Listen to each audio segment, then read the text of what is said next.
ਤੁਹਾਨੂੰ ਟੈਕਸ ਦੇ ਪੇਪਰ ਜਾਂ ਕੋਈ ਵੀ ਪੇਪਰ ਤੁਸੀਂ ਓਬਾਮਾ ਕੇਅਰ ਜਾਂ ਕੋਈ ਹੋਰ ਵੀਜ਼ਾ OCI ਜਾਂ ਕੋਈ ਕਿਸੇ ਤਰ੍ਹਾਂ ਦਾ ਵੀ ਸਿਟੀਜ਼ਨਸ਼ਿਪ ਅਪਲਾਈ ਕਰਨੀ, ਗ੍ਰੀਨ ਕਾਰਡ ਦਾ, ਵਰਕ ਪਰਮਿਟ ਦਾ ਕੋਈ ਪੇਪਰ ਭਰਾਉਣਾ, ਨੋਟਰੀ ਕਰਾਉਣੀ, ਤਾਂ ਤੁਸੀਂ 559 243 9200 ਤੇ ਕਾਲ ਕਰੋ ਜਾਂ ਉਹਨਾਂ ਦੇ ਸੈੱਲ ਫੋਨ ਤੇ ਕਾਲ ਕਰਕੇ ਜੇ ਤੁਸੀਂ ਆਪਣਾ ਟਾਈਮ ਬਣਾ ਸਕਦੇ ਹੋ 559 301 5749 ਤੇ ਕਾਲ ਕਰਕੇ ਤੁਸੀਂ ਇਹ ਹੋਰ ਸੇਵਾਵਾਂ ਲੈ ਸਕਦੇ ਹੋ। ਨੈਕਸਟ ਡੋਰ ਡੇ ਨਾਈਟ ਵੀਡੀਓ, ਜਿਹੜੇ ਕਿ ਬਹੁਤ ਹੀ ਵਧੀਆ ਵੀਡੀਓ ਬਣਾਉਂਦੇ ਹਨ ਤੇ ਫੋਟੋਆਂ ਖਿੱਚਦੇ ਹਨ। ਇਹ ਸੈਰਾਜਾਮ ਦੀਆਂ ਉਹਨਾਂ ਕੋਲ ਮਸ਼ੀਨਾਂ ਵੀ ਆ ਗਈਆਂ ਹਨ ਜਿਹੜੀਆਂ ਕਿ ਆਪਣੀ ਢੂਈ ਨੂੰ ਬਹੁਤ ਹੀ ਵਧੀਆ ਮਸਾਜ ਕਰਦੀਆਂ ਹਨ। ਉੱਥੋਂ ਤੁਸੀਂ $10 ਵਿੱਚ ਮਸਾਜ ਕਰਾ ਸਕਦੇ ਹੋ ਤੇ ਇੰਡੀਆ ਨੂੰ ਪੈਸੇ ਭੇਜਣੇ ਹੋ ਤਾਂ ਵੀ ਤੁਸੀਂ ਅਕਾਊਂਟ ਟੂ ਅਕਾਊਂਟ ਟ੍ਰਾਂਸਫਰ ਕਰ ਦਿੰਦੇ ਹਨ। 559 226 34 34 ਤੇ ਤੁਸੀਂ ਕਾਲ ਕਰਕੇ ਇਹ ਸੇਵਾਵਾਂ ਲੈ ਸਕਦੇ ਹੋ। ਏਸ਼ੀਅਨ ਟਰੈਵਲ ਜਿਹੜੇ ਕਿ ਬਹੁਤ ਹੀ ਵਧੀਆ ਸੇਵਾਵਾਂ ਦਿੰਦੇ ਹਨ। ਕਿਸੇ ਵੀ ਮੁਲਕ ਨੂੰ ਤੁਸੀਂ ਜਾਣਾ ਹੋਵੇ ਤਾਂ ਤੁਸੀਂ ਇੱਥੋਂ ਟਿਕਟ ਲਵੋ। ਸ਼ਟਲ ਸਰਵਿਸ ਵੀ ਪ੍ਰੋਵਾਈਡ ਕਰਦੇ ਹਨ, ਤੁਸੀਂ ਸ਼ਟਲ ਸਰਵਿਸ ਦੀ ਸੇਵਾ ਵੀ ਲੈ ਸਕਦੇ ਹੋ। ਨੋਟਰੀ ਕਰਾਉਣੀ ਸਰਵਿਸ ਜਾਂ ਕੋਈ ਪਾਸਪੋਰਟ ਵੀਜ਼ਾ ਲਵਾਉਣਾ, ਵੀਜ਼ਾ ਲੈਣਾ, ਇਹ ਪਾਕਿਸਤਾਨ ਨੂੰ ਜੱਥਾ ਲੈ ਕੇ ਜਾ ਰਹੇ ਹਨ, ਉਹਦੇ ਬਾਰੇ ਵੀ ਤੁਸੀਂ ਆਪਣਾ ਪਾਸਪੋਰਟ ਦੇ ਸਕਦੇ ਹੋ, ਵੀਜ਼ਾ ਲਵਾ ਸਕਦੇ ਹੋ। ਕਾਲ ਕਰੋ 21 ਨੰਬਰ ਤੇ 559 708 2900 ਤੇ ਕਾਲ ਕਰਕੇ ਤੁਸੀਂ ਇਹ ਸੇਵਾਵਾਂ ਲੈ ਸਕਦੇ ਹੋ। CHI ਲੌਜਿਸਟਿਕ ਜਿਹੜੇ ਕਿ ਜੇ ਲੋਕਲ ਜਾਂ ਲੌਂਗ ਤੇ ਤੁਸੀਂ ਚੱਲਣਾ ਤਾਂ ਉਹਨਾਂ ਕੋਲ ਲੋਡ ਚੱਕੋ 559 497 1301 ਤੇ। ਟਾਈਮ ਮੇਰਾ ਆਲਮੋਸਟ ਪੂਰਾ ਹੋ ਗਿਆ ਤੇ ਤੁਸੀਂ ਇਹਨਾਂ ਦੀਆਂ ਸਾਰਿਆਂ ਦੀਆਂ ਜ਼ਰੂਰ ਉੱਥੇ ਜਾਓ ਤੇ ਪਾਕਿਸਤਾਨ ਨੂੰ ਜਾਣ ਵਾਸਤੇ ਤੁਸੀਂ ਜ਼ਰੂਰ ਹੁਣ ਤੋਂ ਹੀ ਆਪਣਾ ਪਾਸਪੋਰਟ ਦੇ ਦਿਓ ਤੇ ਜਿਹੜਾ ਕਿ ਉਹ ਆਪਣਾ ਸਿਕਿਉਰਟੀ ਵਗੈਰਾ ਉਹ ਬੁੱਕ ਕਰਵਾ ਲੈਣ ਕਿੰਨੇ ਬੰਦਿਆਂ ਨੇ ਜਾਣਾ। ਕਿ ਖੜੇ ਪੈਰ ਵੀਜ਼ਾ ਨਹੀਂ ਲੱਗਦਾ ਤੇ ਟਿਕਟ ਨਹੀਂ ਮਿਲਦੀ ਤੇ ਤੁਸੀਂ ਹੁਣ ਹੀ ਇਹ ਕਾਲ ਕਰਕੇ 708 2900 ਤੇ ਕਾਲ ਕਰ ਸਕਦੇ ਹੋ। ਤੇ ਡਿਸਟ੍ਰਿਕਟ 5 ਦੇ ਵਿੱਚ ਪੋਲਾ ਯੰਗ ਸਿਟੀ ਕੌਂਸਲ ਲਈ ਖੜੀ ਹੈ, ਤੁਸੀਂ ਉਹਨੂੰ ਜ਼ਰੂਰ ਵੋਟ ਪਾਇਓ। ਹੁਣ ਮੇਰਾ ਟਾਈਮ ਹੋ ਗਿਆ, ਤੁਸੀਂ ਮੇਰੇ ਵੱਲੋਂ ਪਿਆਰ ਭਰੀ ਸਤਿ ਸ੍ਰੀ ਅਕਾਲ। ਸਾਡੀ ਜ਼ਿੰਦਗੀ ਵਿੱਚ ਹਰ ਰੋਜ਼ ਕੋਈ ਨਾ ਕੋਈ ਨਵੀਂ ਟੈਕਨੋਲੋਜੀ ਪ੍ਰਵੇਸ਼ ਕਰਦੀ ਰਹਿੰਦੀ ਹੈ, ਪਰ ਸਾਡੇ ਕੋਲ ਉਸ ਨਵੀਂ ਟੈਕਨੋਲੋਜੀ ਬਾਰੇ ਜਾਣਕਾਰੀ ਨਾ ਹੋਣ ਕਰਕੇ ਅਸੀਂ ਉਸ ਦਾ ਫਾਇਦਾ ਉਠਾਉਣ ਤੋਂ ਵਾਂਝੇ ਰਹਿ ਜਾਂਦੇ ਹਾਂ। ਜਿਵੇਂ ਤੁਸੀਂ ਆਪਣੇ ਘਰ ਅਤੇ ਬਿਜ਼ਨਸ ਵਾਸਤੇ ਹਰ ਮਹੀਨੇ ਬਿਜਲੀ ਦਾ ਬਿੱਲ ਭਰਦੇ ਹੋ, ਜਦਕਿ ਸੋਲਰ ਸਿਸਟਮ ਲਗਵਾ ਕੇ ਤੁਸੀਂ ਉਹ ਬਿਜਲੀ ਖੁਦ ਬਣਾ ਸਕਦੇ ਹੋ ਸਕਦਾ ਹੈ ਤੁਹਾਡੇ ਕਾਫੀ ਸਵਾਲ ਹੋਣ, ਜਿਵੇਂ ਇਹ ਸਿਸਟਮ ਕਿਸ ਤਰ੍ਹਾਂ ਕੰਮ ਕਰਦਾ ਹੈ, ਸਾਨੂੰ ਕਿੰਨਾ ਵੱਡਾ ਸਿਸਟਮ ਚਾਹੀਦਾ ਹੈ, ਕਿਹੜਾ ਸੋਲਰ ਸਿਸਟਮ ਮਾੜਾ ਹੈ, ਕਿਹੜਾ ਚੰਗਾ ਹੈ, ਸਾਨੂੰ ਬਾਈ ਕਰਨਾ ਚਾਹੀਦਾ ਹੈ ਜਾਂ ਲੀਜ਼ ਕਰਨਾ ਚਾਹੀਦਾ ਹੈ, ਤੇ ਹੋਰ ਬਹੁਤ ਸਾਰੇ ਸਵਾਲ। ਇਹਨਾਂ ਸਾਰੇ ਸਵਾਲਾਂ ਦਾ ਜਵਾਬ ਅਸੀਂ ਤੁਹਾਨੂੰ ਆਪਣੀ ਭਾਸ਼ਾ ਵਿੱਚ ਦੇ ਸਕਦੇ ਹਾਂ। ਜੀ ਹਾਂ ਦੋਸਤੋ, ਮੈਂ ਹਾਂ ਦਲਜੀਤ ਸਿੰਘ ਰਿਆੜ, ਤੁਹਾਡਾ ਆਪਣਾ ਸੋਲਰ એનર્ਜੀ ਕੰਸਲਟੈਂਟ, ਤੇ ਅਸੀਂ ਪ੍ਰੋਵਾਈਡ ਕਰਦੇ ਹਾਂ ਸਨ ਪਾਵਰ ਸੋਲਰ ਸਿਸਟਮ ਦੀਆਂ ਸੇਵਾਵਾਂ। ਜੇਕਰ ਤੁਸੀਂ ਵੀ ਆਪਣਾ ਬਿਜਲੀ ਦਾ ਖਰਚਾ ਬਚਾਉਣਾ ਚਾਹੁੰਦੇ ਹੋ ਤਾਂ ਅੱਜ ਹੀ ਅਪਾਇੰਟਮੈਂਟ ਬਣਾਓ। ਮੇਰਾ ਨੰਬਰ ਹੈ 559 351 0510 559 351 0510। ਤੁਹਾਡੀ ਇੱਕ ਫੋਨ ਕਾਲ ਤੁਹਾਨੂੰ ਹਜ਼ਾਰਾਂ ਡਾਲਰ ਬਚਾ ਸਕਦੀ ਹੈ। ਕਾਲ ਕਰੋ 559 351 0510 559 351 0510। ਕੀ ਤੁਸੀਂ ਆਪਣਾ ਘਰ ਖਰੀਦ ਬਿਜ਼ਨਸ ਖਰੀਦਣਾ ਜਾਂ ਵੇਚਣਾ ਚਾਹੁੰਦੇ ਹੋ ਤਾਂ ਚੇਤੇ ਰੱਖੋ ਤੁਹਾਡਾ ਆਪਣਾ realtor Gurdeep Singh Shergill with Exit Realty. We can also help sell or buy your foreclosure properties and investment properties. ਅਸੀਂ ਤੁਹਾਡੀ ਲੋਨ ਲੈਣ ਵਿੱਚ ਵੀ ਮਦਦ ਕਰ ਸਕਦੇ ਹਾਂ। ਹੋਰ ਜਾਣਕਾਰੀ ਲਈ ਤੁਸੀਂ ਕੰਟੈਕਟ ਕਰ ਸਕਦੇ ਹੋ 559 349 1481 559 349 1481 ਜਾਂ ਫਿਰ ਸਾਡੀ ਵੈਬਸਾਈਟ ਤੇ ਲੌਗ ਆਨ ਕਰੋ www.gurdeepshergill.com and that is www.gurdeepshergill.com. ਜੇਕਰ ਤੁਸੀਂ Exit Realty ਦੀ ਟੀਮ ਨੂੰ ਜੁਆਇਨ ਕਰਨਾ ਚਾਹੁੰਦੇ ਹੋ ਤਾਂ ਵੀ ਤੁਸੀਂ ਸਾਨੂੰ ਕੰਟੈਕਟ ਕਰ ਸਕਦੇ ਹੋ। Also listen to your own sharp Punjabi. ਅੱਜ ਫਿਰ ਉਹਨਾਂ ਦੇ ਸਾਥ ਨਾ ਭਾਜੀ ਸਾਹਦੇ ਉਹ ਤਾਂ ਮੈਂ ਦੇਖਿਆ ਸੀ ਤੁਸੀਂ ਇਕੱਲੇ ਲੱਗੇ ਹੋਏ ਤੇ ਮੈਂ ਉਹਨਾਂ ਨੂੰ ਫਿਰ ਕਾਲ ਕਰੀ, ਕਹਿੰਦੇ ਮੈਂ ਟਾਊਨ ਤੋਂ ਬਾਹਰ ਹੋ ਗਿਆ। ਉਹਦਾ ਬ੍ਰਦਰ ਆਇਆ ਸੀਗਾ। ਕੀ ਉਹਦਾ ਬ੍ਰਦਰ ਆਇਆ? ਅੱਛਾ, ਉਹਦੇ ਬ੍ਰਦਰ ਆਏ ਹੋਏ ਆ ਤੁਹਾਡੇ ਕੈਨੇਡਾ ਤੋਂ? ਇੰਗਲੈਂਡ। ਅੱਛਾ, ਇੰਗਲੈਂਡ ਰਹਿੰਦੇ ਆ? ਕੈਨੇਡਾ ਉਹ ਲੈ ਕੇ ਆਏ ਹੋਏ ਨੇ ਕੁਲਵਿੰਦਰ ਬਿੱਲੇ ਹੁਣਾਂ ਨੂੰ। ਅੱਛਾ ਅੱਛਾ, ਕਲੋਤਰਾ ਨੂੰ ਲੈ ਕੇ ਆਏ। ਹਾਂ, ਉੱਥੇ ਜਿਹੜਾ ਤੇਰੀ ਹੈ ਕਿ ਮੇਰੀ ਹੈ? ਤੂੰ ਰੱਖੀ ਹੈ? ਕੀ ਇਹ ਮੈਂ ਰੱਖੀ। ਉਹ ਫਿਰ ਪੌਲਾ ਆ ਗਈ। ਹੁਣ ਮੇਰੇ ਕੋਲ ਕੋਈ ਤਿਆਰੀ ਤਾਂ ਹੈ ਨਹੀਂ ਸੀ। ਜਦੋਂ ਤਿਆਰੀ ਹੋਵੇ ਨਾ ਬੰਦੇ ਦੀ ਪਹਿਲਾਂ, ਮੈਨੂੰ ਕਹਿੰਦਾ ਤੂੰ ਚੱਲ ਜਾ ਯਾਰ, ਮੈਂ ਚੱਲਿਆ। ਉਹਦਾ ਫਰਕ ਪੈਂਦਾ ਜੇ ਗਾਣੇ ਗੁਣੇ ਤਿਆਰ ਕੀਤੇ ਹੁਣ ਫਿਰ ਇਹਦਾ ਕੁਦਰਤੀ ਮੈਂ ਪਹਿਲਾਂ ਉਦਾਂ ਹੀ ਡਾਊਨਲੋਡ ਕੀਤੇ ਹੋਏ ਸੀਗੇ। ਮੈਂ ਦੱਸਤਾ, ਮੈਂ ਕਿਹਾ ਉਹਨਾਂ ਜ਼ਿਆਦਾ ਮਟੀਰੀਅਲ ਚਾਹੀਦਾ। ਆਹੋ, ਫਿਰ 2 ਘੰਟੇ ਉਹਦੇ 1 ਘੰਟੇ ਮੈਨੂੰ 3 ਘੰਟੇ ਜਦ ਤੱਕ ਇੱਦਾਂ ਹੀ ਬੈਠਾ। ਪੌਲਾ ਵੀ ਆ ਗਈ ਫਿਰ ਮੈਂ ਹੁਣ ਉਹਨੂੰ ਦਿਖਾਉਣਾ। ਮੇਰਾ ਅੱਛਾ ਭੱਜਣਾ ਬੈਠੋਗੇ ਮੈਂ ਉਹਨੂੰ ਕੋਲ ਮਾੜਾ ਫੋਨ ਲਗਾ ਕੇ ਆਉਣਾ ਜਦੋਂ ਇੱਥੇ ਲਾਉਣਾ ਤਾਂ ਕਹਿੰਦੇ ਆ ਉਹ ਜਿੱਦਾਂ ਉਹ ਕਹਿੰਦੇ ਆ ਨਾ ਪਤਾ ਨਹੀਂ ਥੱਲੇ ਦੇਖ ਕੇ ਕਹਿੰਦੀ ਆ ਵੀ ਇਹ ਕੋਈ ਫੇਸਬੁੱਕ ਦਾ ਕੋਈ ਚੱਕਰ ਆ ਵੀ ਉਹ ਮੇਰੇ ਵੀ ਆਉਂਦਾ ਹੀ ਰਹਿੰਦਾ ਰੋਜ਼ ਹੀ। ਫਿਰ ਲੋਕਾਂ ਕੋਲ ਜਾਂਦੀ ਨਹੀਂ ਅਗਲੇ ਬੂਟੇ ਇਦਾਂ ਕਰ ਕਰਕੇ ਭੇਜਦੇ। ਅੱਛਾ ਹਾਂ ਮੈਂ ਕਹਿੰਦਾ ਪੁੱਛ ਉਹਨਾਂ ਨੂੰ ਪੁੱਛੋ ਭਲਾ ਕੀ ਚੱਕਰ ਆ।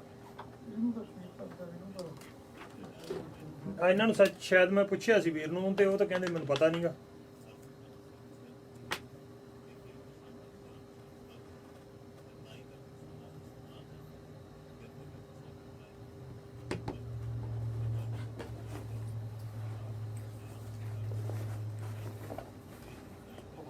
So you only have the first hour. Okay. Who coming next? I have to play a replay. Oh, only replay? Yeah. Okay. Okay.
Thank you. Sat Shri Akal. You're listening to the Central Valley's #1 weekend Punjabi radio from Bakersfield to Modesto. This is AM 900 KBIF Fresno.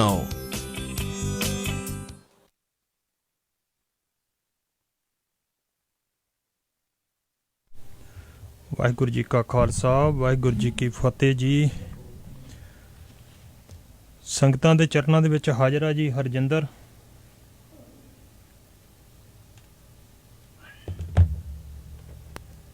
ਤੇ ਜੀ ਆਪਾਂ ਸ਼ੁਰੂ ਕਰਦੇ ਹਾਂ ਬਾਬੇ ਦੀ ਗੱਲ ਤੋਂ, ਫਿਰ ਅੱਗੇ ਵਧਾਂਗੇ ਜੀ। ਮੈਂ ਲੱਭਦਾ ਨਹੀਂ ਦਰ ਕਿਹੜੀ ਵੀਡੀਓ ਮੈਂ ਪਲੇਸ ਕਰ ਸਕਦਾ। ਵਾਹਿਗੁਰੂ ਜੀ ਕਾ ਖਾਲਸਾ ਵਾਹਿਗੁਰੂ ਜੀ ਕੀ ਫਤਿਹ। ਸਾਰੀ ਸੰਗਤ ਦੇ ਚਰਨਾਂ 'ਚ ਬੇਨਤੀ ਹੈ ਕਿ ਆਪ ਸਾਰੀ ਦੁਨੀਆ 'ਚ ਇੱਕੋ ਦਿਨ ਖਾਲਸਾ ਸਾਜਨਾ ਦਿਵਸ ਮੌਕੇ ਭਾਵ ਵਿਸਾਖੀ ਦੇ ਮੌਕੇ ਹੈਲਪ ਟੂ ਸਰਵ ਨੂੰ ਮੁੱਖ ਰੱਖਦਿਆਂ ਵਿਸਾਖੀ ਦਾ ਲੰਗਰ ਲਾਈਏ। ਇੱਕ ਦੂਜੇ ਨੂੰ ਵੇਖ ਕੇ ਵੱਧ ਚੜ ਕੇ ਇਹ ਲੰਗਰ ਲੱਗਣਾ ਚਾਹੀਦਾ ਤਾਂ ਜੋ ਦੁਨੀਆ ਦਾ ਮੀਡੀਆ ਇਸ ਨੂੰ ਜ਼ਰੂਰ ਕਵਰ ਕਰੇ। ਜਦੋਂ ਕਰੋੜਾਂ ਥਾਵਾਂ ਤੇ ਲੰਗਰ ਹੋਵੇਗਾ ਤਾਂ ਮੀਡੀਆ ਜ਼ਰੂਰ ਕਵਰ ਕਰੇਗਾ ਤੇ ਇਸ ਦੇ ਨਾਲ ਹੀ ਦੁਨੀਆ ਦੇ ਵਿੱਚ ਸ਼੍ਰੀ ਗੁਰੂ ਗ੍ਰੰਥ ਸਾਹਿਬ ਜੀ ਦਾ ਸਤਿਕਾਰ ਹੋਰ ਵਧੇਗਾ। ਗੁਰੂ ਗ੍ਰੰਥ ਸਾਹਿਬ ਦੇ ਸੁਨੇਹੇ ਨੂੰ ਘਰ ਘਰ ਪਹੁੰਚਾਉਣ ਦੇ ਵਿੱਚ ਯੋਗਦਾਨ ਪਾਓ ਤੇ ਥਾਂ ਥਾਂ ਲੰਗਰ ਲਾਓ। ਵਾਹਿਗੁਰੂ ਜੀ ਕਾ ਖਾਲਸਾ ਵਾਹਿਗੁਰੂ ਜੀ ਕੀ ਫਤਿਹ।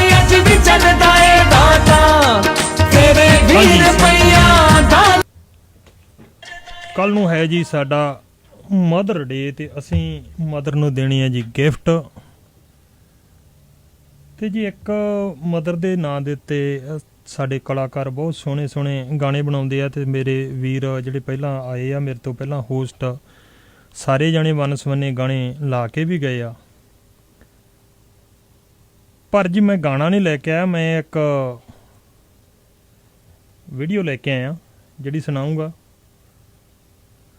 ਪਰ ਜੀ ਇਹ ਆ ਵੀ ਮੈਨੂੰ ਲੱਗਦਾ ਉਹਨੂੰ ਵੀਡੀਓ ਨੂੰ ਸੁਣ ਕੇ ਤੇ ਜਿਹੜੀਆਂ ਭੈਣਾਂ ਹੋਣਗੀਆਂ ਜਾਂ ਜਿਹੜੀਆਂ ਮਾਵਾਂ ਆਪਦੀਆਂ ਧੀਆਂ ਵਾਸਤੇ ਵਰ ਲੱਭਦੀਆਂ ਹੋਣਗੀਆਂ ਉਹ ਰਜੋਈਆਂ ਕਰਨਗੀਆਂ ਵੀ ਮੁੰਡਾ ਸਾਨੂੰ ਇਹੋ ਜਿਹਾ ਹੀ ਲੱਭੇ ਤੇ ਭੈਣਾਂ ਵੀ ਕਹਿਣਗੀਆਂ ਵੀ ਪਤੀ ਲੱਭਣਾ ਚਾਹੀਦਾ ਸੀ ਸਾਨੂੰ ਇਹੋ ਜਿਹਾ ਹੀ। ਨਗੱਲਾ ਤਾਂ ਸਾਨੂੰ ਸਾਰਿਆਂ ਨੂੰ ਕਹਿੰਦੀਆਂ ਭੈਣਾਂ, ਮੇਰੀ ਘਰ ਵਾਲੀ ਵੀ ਮੈਨੂੰ ਨਗੱਲਾ ਹੀ ਕਹਿੰਦੀ ਆ।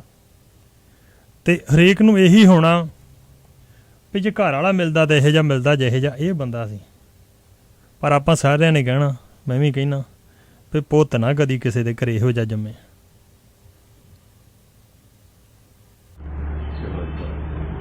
ਆਏ ਨੇ ਬੱਚੇ ਹੋ ਗਏ ਇਹਨੂੰ ਸੁਲਾ ਕਰਾ ਦੇ। ਮੈਂ ਪਾਗਲ ਆ ਭਾਈ ਸਾਹਿਬ, ਮਾਂ ਪਿਓ ਤੇ ਫੇਰ ਲੱਭ ਜਾਂਦਾ, ਜਨਾਨੀਆਂ ਕਿੱਥੋਂ ਲੱਭਦੀਆਂ?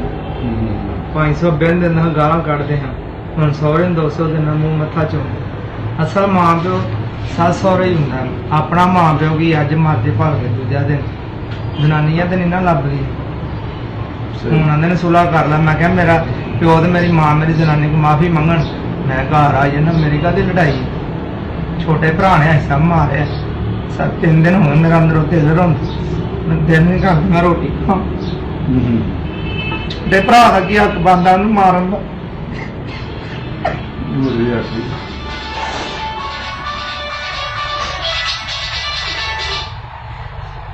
ਜਨਾਨੀਆਂ ਕਿੱਥੋਂ ਲੱਭਦੀਆਂ ਨੇ? ਮਾਂ ਪਿਓ ਫੇਰ ਲੱਭ ਜਾਂਦੇ ਨੇ। ਹੁਣ ਦੋਵੇਂ ਜੀ ਤੋਂ ਮਾਫੀ ਮੰਗਣਗੇ ਤੇ ਘਰ ਜਾਣਾ। ਹੁਣ ਲੋਕਾਂ ਨੂੰ ਜਾ ਕੇ ਕਹਿੰਦੇ ਸਾਡੀ ਸੁਲਾਹ ਕਰਾਓ। ਮੈਂ ਪਾਗਲ ਆ, ਜਨਾਨੀ ਨੂੰ ਮਾਰ ਪਵਾ ਕੇ ਤੇ ਹੁਣ ਸੁਲਾਹ ਕਰ ਲਵਾਂ? ਭਾਈ ਸਾਹਿਬ ਮੇਰੇ ਵਾਸਤੇ ਸਭ ਕੁਝ ਛੱਡ ਕੇ ਆਈ, ਮੈਂ ਉਹਨੂੰ ਦਲੀਲ ਕਰਵਾਵਾਂ? ਉਹ ਕਿਸੇ ਦੀ ਜੰਮੀ ਨਹੀਂ ਹੈ। ਮੇਰੀ ਵੱਡੀ ਭੈਣ ਲੜ ਕੇ ਆਈ 8 ਦਿਨ ਤੇ ਅੰਮਾ ਮੇਰੀ ਚੁੱਪ ਨਹੀਂ ਕਰਦੀ ਹੁੰਦੀ, ਮੇਰੀ ਧੀ ਘਰ ਆ ਗਈ। ਉਹ ਕਿਸੇ ਦੀ ਧੀ ਨਹੀਂ ਹੈ, ਇਹਨਾਂ ਦੀਆਂ ਬਾਦੀਆਂ ਲੱਗਦੀਆਂ ਨੇ। ਜਨਾਨੀਆਂ ਕਿੱਥੋਂ ਲੱਭਦੀਆਂ ਨੇ? ਮਾਂ ਪਿਓ ਤੇ ਹਜ਼ਾਰਾਂ ਲੱਭ ਜਾਂਦੇ ਨੇ। ਮਾਂ ਪਿਓ ਮਰ ਜੇ ਸਾਰਾ ਮਹੱਲਾ ਆ ਜਾਂਦਾ, ਪੁੱਤਰਾ ਤੇਰੇ ਵੱਡੇ ਵਡੇਰੇ ਨਾ ਰੋ। ਜਨਾਨੀ ਮਰ ਜੇ ਕੋ ਜਨਾਨੀ ਆਂਦੀ ਹੈ ਮੈਂ ਤੇਰੀ ਜਨਾਨੀ ਚੁੱਪ ਕਰ। ਮਾਂ ਪਿਓ ਤੇ ਫੇਰ ਲੱਭ ਜਾਂਦਾ। ਔਰਤ ਜਿਹਨੇ ਕਦਰ ਨਹੀਂ ਨਾ ਕੀਤੀ ਉਹ ਜ਼ਲੀਲ ਹੀ ਹੋਇਆ। 5 ਲੱਖ ਦੀ ਕਮੇਟੀ ਨਿਕਲੀ, 4 ਮਹੀਨੇ ਉਹਨੂੰ ਮਰੀ ਰੱਖਿਆ, ਸਾਰੇ ਪੈਸੇ ਮੁੱਕ ਗਏ ਨੇ ਤੇ ਘਰ ਆ ਗਿਆ। ਅੱਬਾ ਮੇਰਾ ਗਾਲਾਂ ਕੱਢਣ ਲੱਗ ਪਿਆ। ਮੈਂ ਕਿਹਾ ਮੈਂ ਕਮਾਏ ਹੰਨਾ, ਜਨਾਨੀ ਨੂੰ ਖਵਾਏ ਨੇ, ਕੀ ਹੋ ਗਿਆ? ਐਵੇਂ ਤੇ ਨਹੀਂ ਸਿਆਣੇ ਆਂਦੇ ਜਨਾਨੀ ਦੀਆਂ ਗਾਲਾਂ ਘਿਓ ਦੀਆਂ ਨਾਲਾਂ। ਜਨਾਨੀ ਦੀਆਂ ਗਾਲਾਂ ਕਿੱਥੋਂ ਲੱਭਦੀਆਂ? ਅੱਬਾ ਮੇਰਾ ਆਂਦਾ 12 ਵਜੇ ਸੁੱਤੀ ਪਈ ਉੱਠਦੀ ਤੇਰੀ ਜਨਾਨੀ ਕੰਮ ਕਰਵਾ ਦੇ। ਮੈਂ ਕਿਹਾ ਤੁਹਾਨੂੰ ਕਾਹਦੇ ਲਈ ਰੱਖਿਆ ਜੇ ਮੇਰੀ ਜਨਾਨੀ ਨੇ ਕੰਮ ਕਰਨੇ? ਭਾਈ ਸਾਹਿਬ ਉਹਨੂੰ ਮੈਂ ਪੈਰ ਨਹੀਂ ਥੱਲੇ ਲਾਣ ਦਿੰਦਾ। ਬੱਚੇ ਆਪ ਸਕੂਲੇ ਛੱਡ ਕੇ ਉਹਨਾਂ ਤਿਆਰ ਕਰਕੇ, ਫਰਸ਼ ਧੋਣਾ, ਭਾਂਡੇ ਮੈਂ ਧੋਣਾ। ਹਾਂਜੀ, ਉਹਨੂੰ ਜਿੰਨਾ ਜੇ ਮੈਂ ਘੁੱਟ ਕੇ ਨਾ ਸਵਾਂ ਮੈਨੂੰ ਨੀਂਦਰ ਹੀ ਨਹੀਂ ਪੈਂਦੀ ਹੈ। ਮੇਰਾ ਅੰਦਰੋਂ ਦਿਲ 3 ਦਿਨ ਮੈਂ ਰੋਟੀ ਨਹੀਂ ਖਾਧੀ ਹੈ। ਮੈਨੂੰ ਪਤਾ ਜਿਵੇਂ ਮੈਂ ਦਿਹਾੜੀਆਂ ਕੱਢੀਆਂ। ਚੱਲ ਨਾ ਉਹ ਘਰ ਨੇ ਕੋਈ ਹਾਲ ਕੱਢਦੇ ਆ। ਹੁਣ ਲੋਕਾਂ ਕੇ ਦਲੀਲ ਕਰੋ। ਆਏ ਨੇ ਬੱਚੇ ਹੋ ਗਏ ਇਹਨੂੰ ਸੁਲਾ ਕਰਾ ਦੇ। ਮੈਂ ਪਾਗਲ ਆ। ਹਾਂਜੀ, ਮਾਂ ਪਿਓ ਪੁੱਤ ਨਾ ਇਹੋ ਜਿਹਾ ਕਿਸੇ ਦੇ ਘਰੇ ਜੰਮੇ, ਪਰ ਘਰ ਵਾਲਾ ਹਰੇਕ ਭੈਣ ਨੂੰ ਇਹੋ ਜਿਹਾ ਹੀ ਲੱਭੇ, ਹਰੇਕ ਬੇਟੀ ਨੂੰ ਘਰ ਵਾਲਾ ਇਹੋ ਜਿਹਾ ਹੀ ਲੱਭੇ। ਹੁਣ ਤੁਸੀਂ ਇਹ ਕਹਿਣਾ ਵੀ ਫਿਰ ਆਉਣਗੇ ਕਿੱਥੋਂ? ਆਉਣਗੇ ਜੀ, ਰੱਬ ਕੋਈ ਹੀਲਾ ਕਰੇ ਹੁਣ ਤੇ ਬੱਚੇ ਜੰਮਣ ਦੀ ਬਜਾਏ ਉੱਗਣ ਸ਼ੁਰੂ ਹੋ ਜਾਣ। ਵੀ ਇਹੋ ਜਿਹਾ ਬੱਚਾ ਸਾਨੂੰ ਚਾਹੀਦਾ ਨਹੀਂਗਾ, ਪਰ ਘਰ ਵਾਲਾ ਜ਼ਰੂਰ ਇਹੋ ਜਿਹਾ ਮਿਲਣਾ ਚਾਹੀਦਾ। ਤੇ ਅੱਜ ਹੈ ਜੀ 29 ਵਿਸਾਖ 12 ਮਈ ਤੇ 14 ਦੀ ਹੈ ਜੀ ਜੇਠ ਦੀ ਸੰਗਰਾਂਦ, 1 ਜੇਠ ਤੇ 2 ਜੇਠ 15 ਮਈ ਮੱਸਿਆ ਜੀ। ਛੋਟਾ ਕੱਲੂ ਘਰਾ 16 ਤਰੀਕ, 3 ਜੇਠ। ਸ਼ਹੀਦੀ ਸਾਕਾ ਪੌਂਟਾ ਸਾਹਿਬ 22 ਮਈ, 9 ਜੇਠ। ਹੇਮਕੁੰਡ ਸਾਹਿਬ ਦੀ ਯਾਤਰਾ ਇੱਥੇ ਸ਼ੁਰੂ ਹੁੰਦੀ ਹੈ ਜੀ ਇਹਦੇ ਮੁਤਾਬਕ 12 ਜੇਠ 25 ਨੂੰ, ਪਰ ਉੱਥੇ ਤਾਂ ਮੇਰੇ ਖਿਆਲ ਜੀ ਆਲਰੇਡੀ ਸ਼ੁਰੂ ਹੋ ਚੁੱਕੀ ਆ। ਕੈਲੰਡਰ ਦੀ ਇਹ ਡੇਟ ਉਹਨਾਂ ਨੂੰ ਐਡਵਾਂਸ ਦੇ ਵਿੱਚ ਲੈਣੀ ਪੈਂਦੀ ਹੋਣੀ ਹੈ ਤੇ ਸ਼ਾਇਦ ਉਹਦੇ ਨਾਲ ਉਹਨਾਂ ਨੂੰ ਅੱਗਾ ਪਿੱਛਾ ਹੋ ਜਾਂਦਾ ਤੇ ਸਮਝ ਨਹੀਂ ਆਉਂਦੀ ਵੀ ਕਦੋਂ ਹੋਊਗੀ। ਤੇ ਬਾਅਦ 'ਚ ਹਾਲਾਤਾਂ ਮੁਤਾਬਕ ਸਨੋ ਵੱਧ ਘੱਟ ਹੋਣ ਮੁਤਾਬਕ ਸ਼ਾਇਦ ਉਹ ਅੱਗੇ ਪਿੱਛੇ ਕਰ ਦਿੰਦੇ ਆ। ਤੇ ਪ੍ਰਕਾਸ਼ ਗੁਰੂ ਅਰਜਨ ਦੇਵ ਸਾਹਿਬ ਜੀ 2 ਮਈ, ਛੋਟਾ ਕੱਲੂ ਘਰਾ 17 ਮਈ। ਪ੍ਰਕਾਸ਼ ਗੁਰੂ ਅਮਰਦਾਸ ਸਾਹਿਬ ਜੀ 23 ਮਈ। ਜੇਠ ਦੀ ਸੰਗਰਾਂਦ 15 ਮਈ। ਇਹ ਹੈ ਜੀ ਨਾਨਕਸ਼ਾਹੀ ਕੈਲੰਡਰ ਪੁਰੇਵਾਲ ਸਾਹਿਬ ਮੁਤਾਬਕ।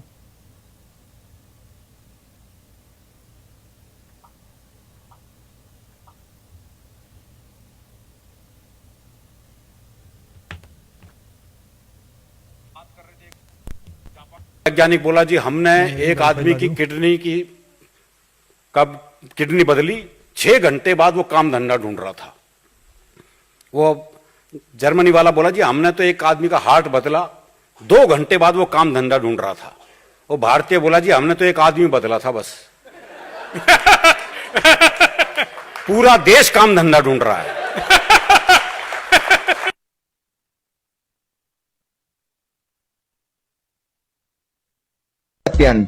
जो वैज्ञानिक मानव इंसान का है, तो ये आया 15 से 20 हजार साल पहले। तो इसका अर्थ है कि जुरासिक समय यानी कि जब डायनासोर का काल था, उस समय में मनुष्य का कोई भी अस्तित्व नहीं था कि उस समय पर मनुष्य था। तो 20,000 साल पहले से 10,000 साल पहले तक आधुनिक मानव खानाबदोश था।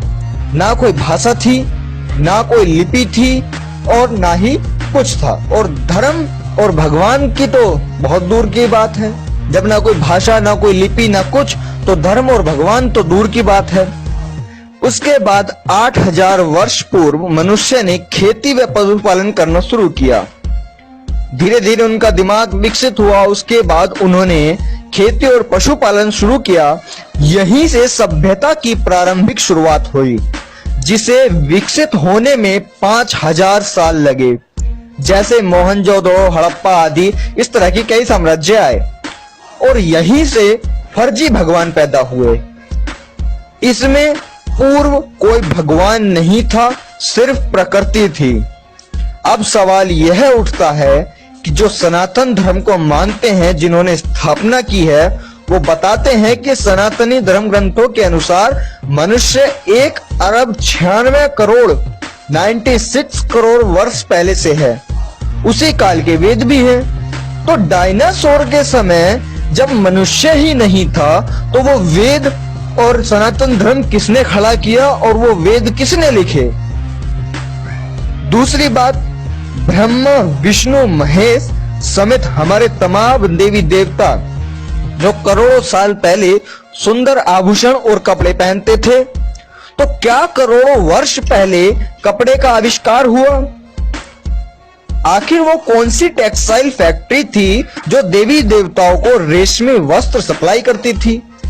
क्योंकि आजकल यदि कोई भी कपड़ा होता है तो उसकी फैक्ट्री या उसकी कंपनी का तुरंत एडवर्टाइजमेंट शुरू हो जाता है। मान लिया मैं कभी रेमंड के कपड़े पहन के आता हूँ, तो उसके बाद मुझसे पूछता है तो मैं रेमंड का दिखाता हूँ। टीवी पे उसका एडवर्टाइजमेंट चलती है कि ये रेमंड की फैक्ट्री है, ये रेमंड जो है कपड़े निकाल रहा है। तो उस टाइम वो कौन सी टेक्सटाइल फैक्ट्री थी, आज तक किसी ने नहीं बताया, जो उनको भगवानों को वस्त्र देती थी। तो फिर वो कपड़े कहां से आए? दूसरी बात, करोड़ों साल पहले, ये लोग बोलते हैं ना कि करोड़ों वर्ष पूर्व है, तो मैं उसीलिए करोड़ों बोल रहा हूं। तो करोड़ों साल पहले, करोड़ों वर्ष पूर्व जो देवी देवता थे वो नुकीले और धारदार हथियार रखते थे, जो कि टेक्निकली बनाए गए हैं। उसके बाद में धनुष हो गया, तलवार हो गई, बंदूक हो गई। अब बंदूक तो नहीं थी उनके पास, तलवारें थी, तीर थे, धनुष था, इस तरह के धारदार हथियार थे। जबकि आदि मानव 20,000 साल पहले, जो आदि मानव थे वो 20,000 साल पहले कंकड़ और पत्थर से काम चलाते थे। आपने डिस्कवरी चैनल्स में भी देखा होगा, वो पत्थर का चाकू बनाते हैं, पत्थर को नुकीला बनाते हैं। अगर वो हथियार पहले से ही थे तो उन आदिवासियों के पास वो टेक्नोलॉजी होनी चाहिए थी। वो क्यों पत्थर का इस्तेमाल करते थे? क्योंकि उस समय पर इतना टेक्निकल विकास नहीं था। तो करोड़ों वर्ष पूर्व उनके पास वो हथियार कहां से आए? ऐसी कौन सी फैक्ट्री थी जो उनको वो हथियार सप्लाई करती थी? अगर हमारे देवी देवता करोड़ों साल पहले इतने आधुनिक थे, तो उन्होंने खुद के चलने के लिए मोटरसाइकिल या कार को क्यों नहीं बनाया? क्यों घोड़ी, हाथे पर और बैल की सवारी करते थे?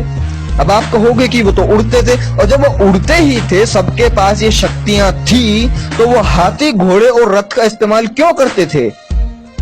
और जब हाथी, घोड़े और बैल की सवारी करते थे तो उन्हें कार या मोटरसाइकिल भी बनानी चाहिए थी, लेकिन नहीं बनाई। तो यह बात साफ है कि धरती पर पहले इंसान आया और फिर भगवान।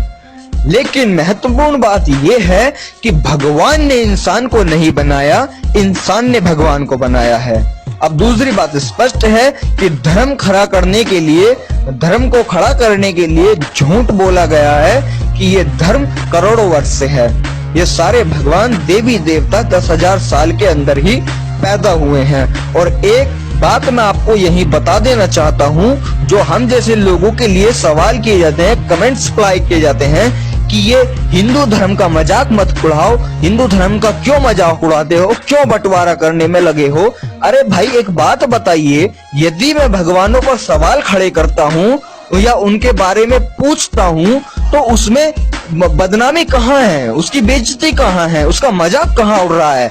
और अगर ये मजाक ही है, अगर ये मजाक है, मान लिया मैं मजाक को सच बोलता हूं और वो मजाक है, वो अपमान है, तो उस अपमान को हम क्यों साथ में लेकर घूम रहे हैं।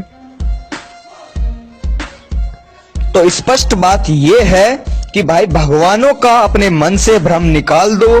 भगवान ने इंसान को नहीं बनाया, इंसान ने भगवान को बनाया है। धर्म सिर्फ और सिर्फ कुछ लोगों के खर्चे चलाने के लिए, कुछ खास लोगों के खर्चे चलाने के लिए बनाया गया है और उसको फैलाया जा रहा है। धर्म का सिर्फ और सिर्फ एक मकसद है, कुछ खास लोगों की कमाई, और कुछ नहीं है इस धर्म का मकसद। और ये सिर्फ ना कि हिंदू धर्म के लिए अप्लाई होता है, ये सभी उन देवताओं के लिए, भगवानों के लिए जो भी हैं, ये सभी उनके लिए अप्लाई होता है, जो कि सिर्फ एक मानसिकता है, सोच है, जिसका कोई प्रमाण नहीं है। मैं किसी को भी खास तौर पे स्पेशली नहीं कह सकता कि अल्लाह या गॉड या वो, क्योंकि मैं दूसरे के धर्म पे सवाल नहीं खड़े कर सकता, मुझे ये अधिकार नहीं है संवैधानिक रूप से। तो मैं सिर्फ इन्हीं बातों के साथ कहता हूं, केवल ये भगवान के लिए अप्लाई नहीं है, ये और भी धर्मों के लिए जो सिर्फ काल्पनिक चीजें हैं, उन सब में इन्वॉल्व होता है।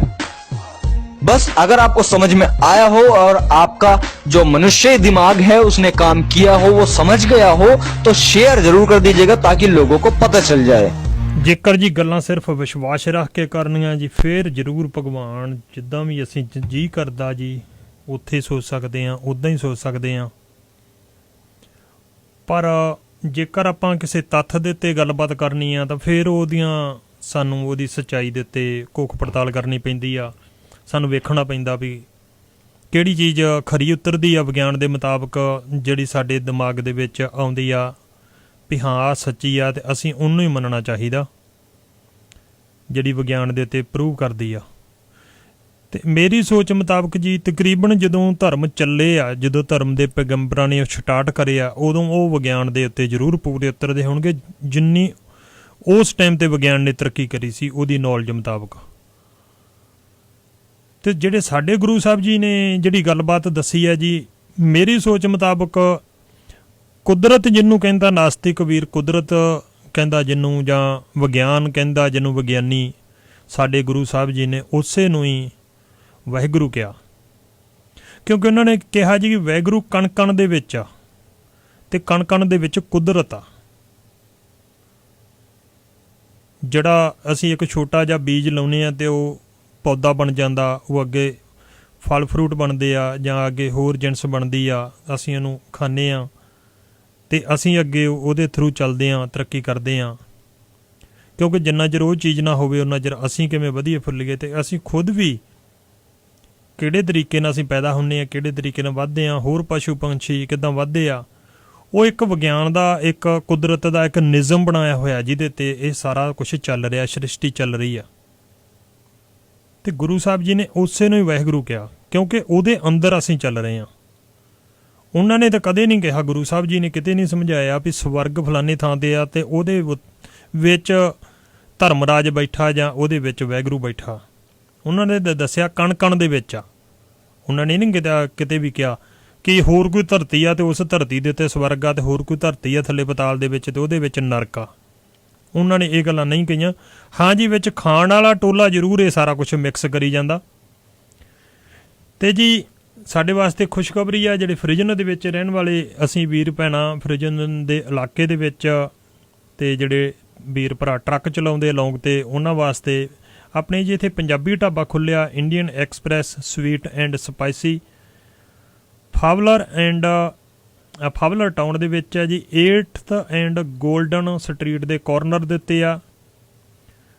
ਇਹਨਾਂ ਦਾ ਐਡਰੈਸ ਹੈ ਜੀ 208 ਨਾਰਥ 8 ਸਟਰੀਟ, ਫਾਵਲਰ, ਕੈਲੀਫੋਰਨੀਆ।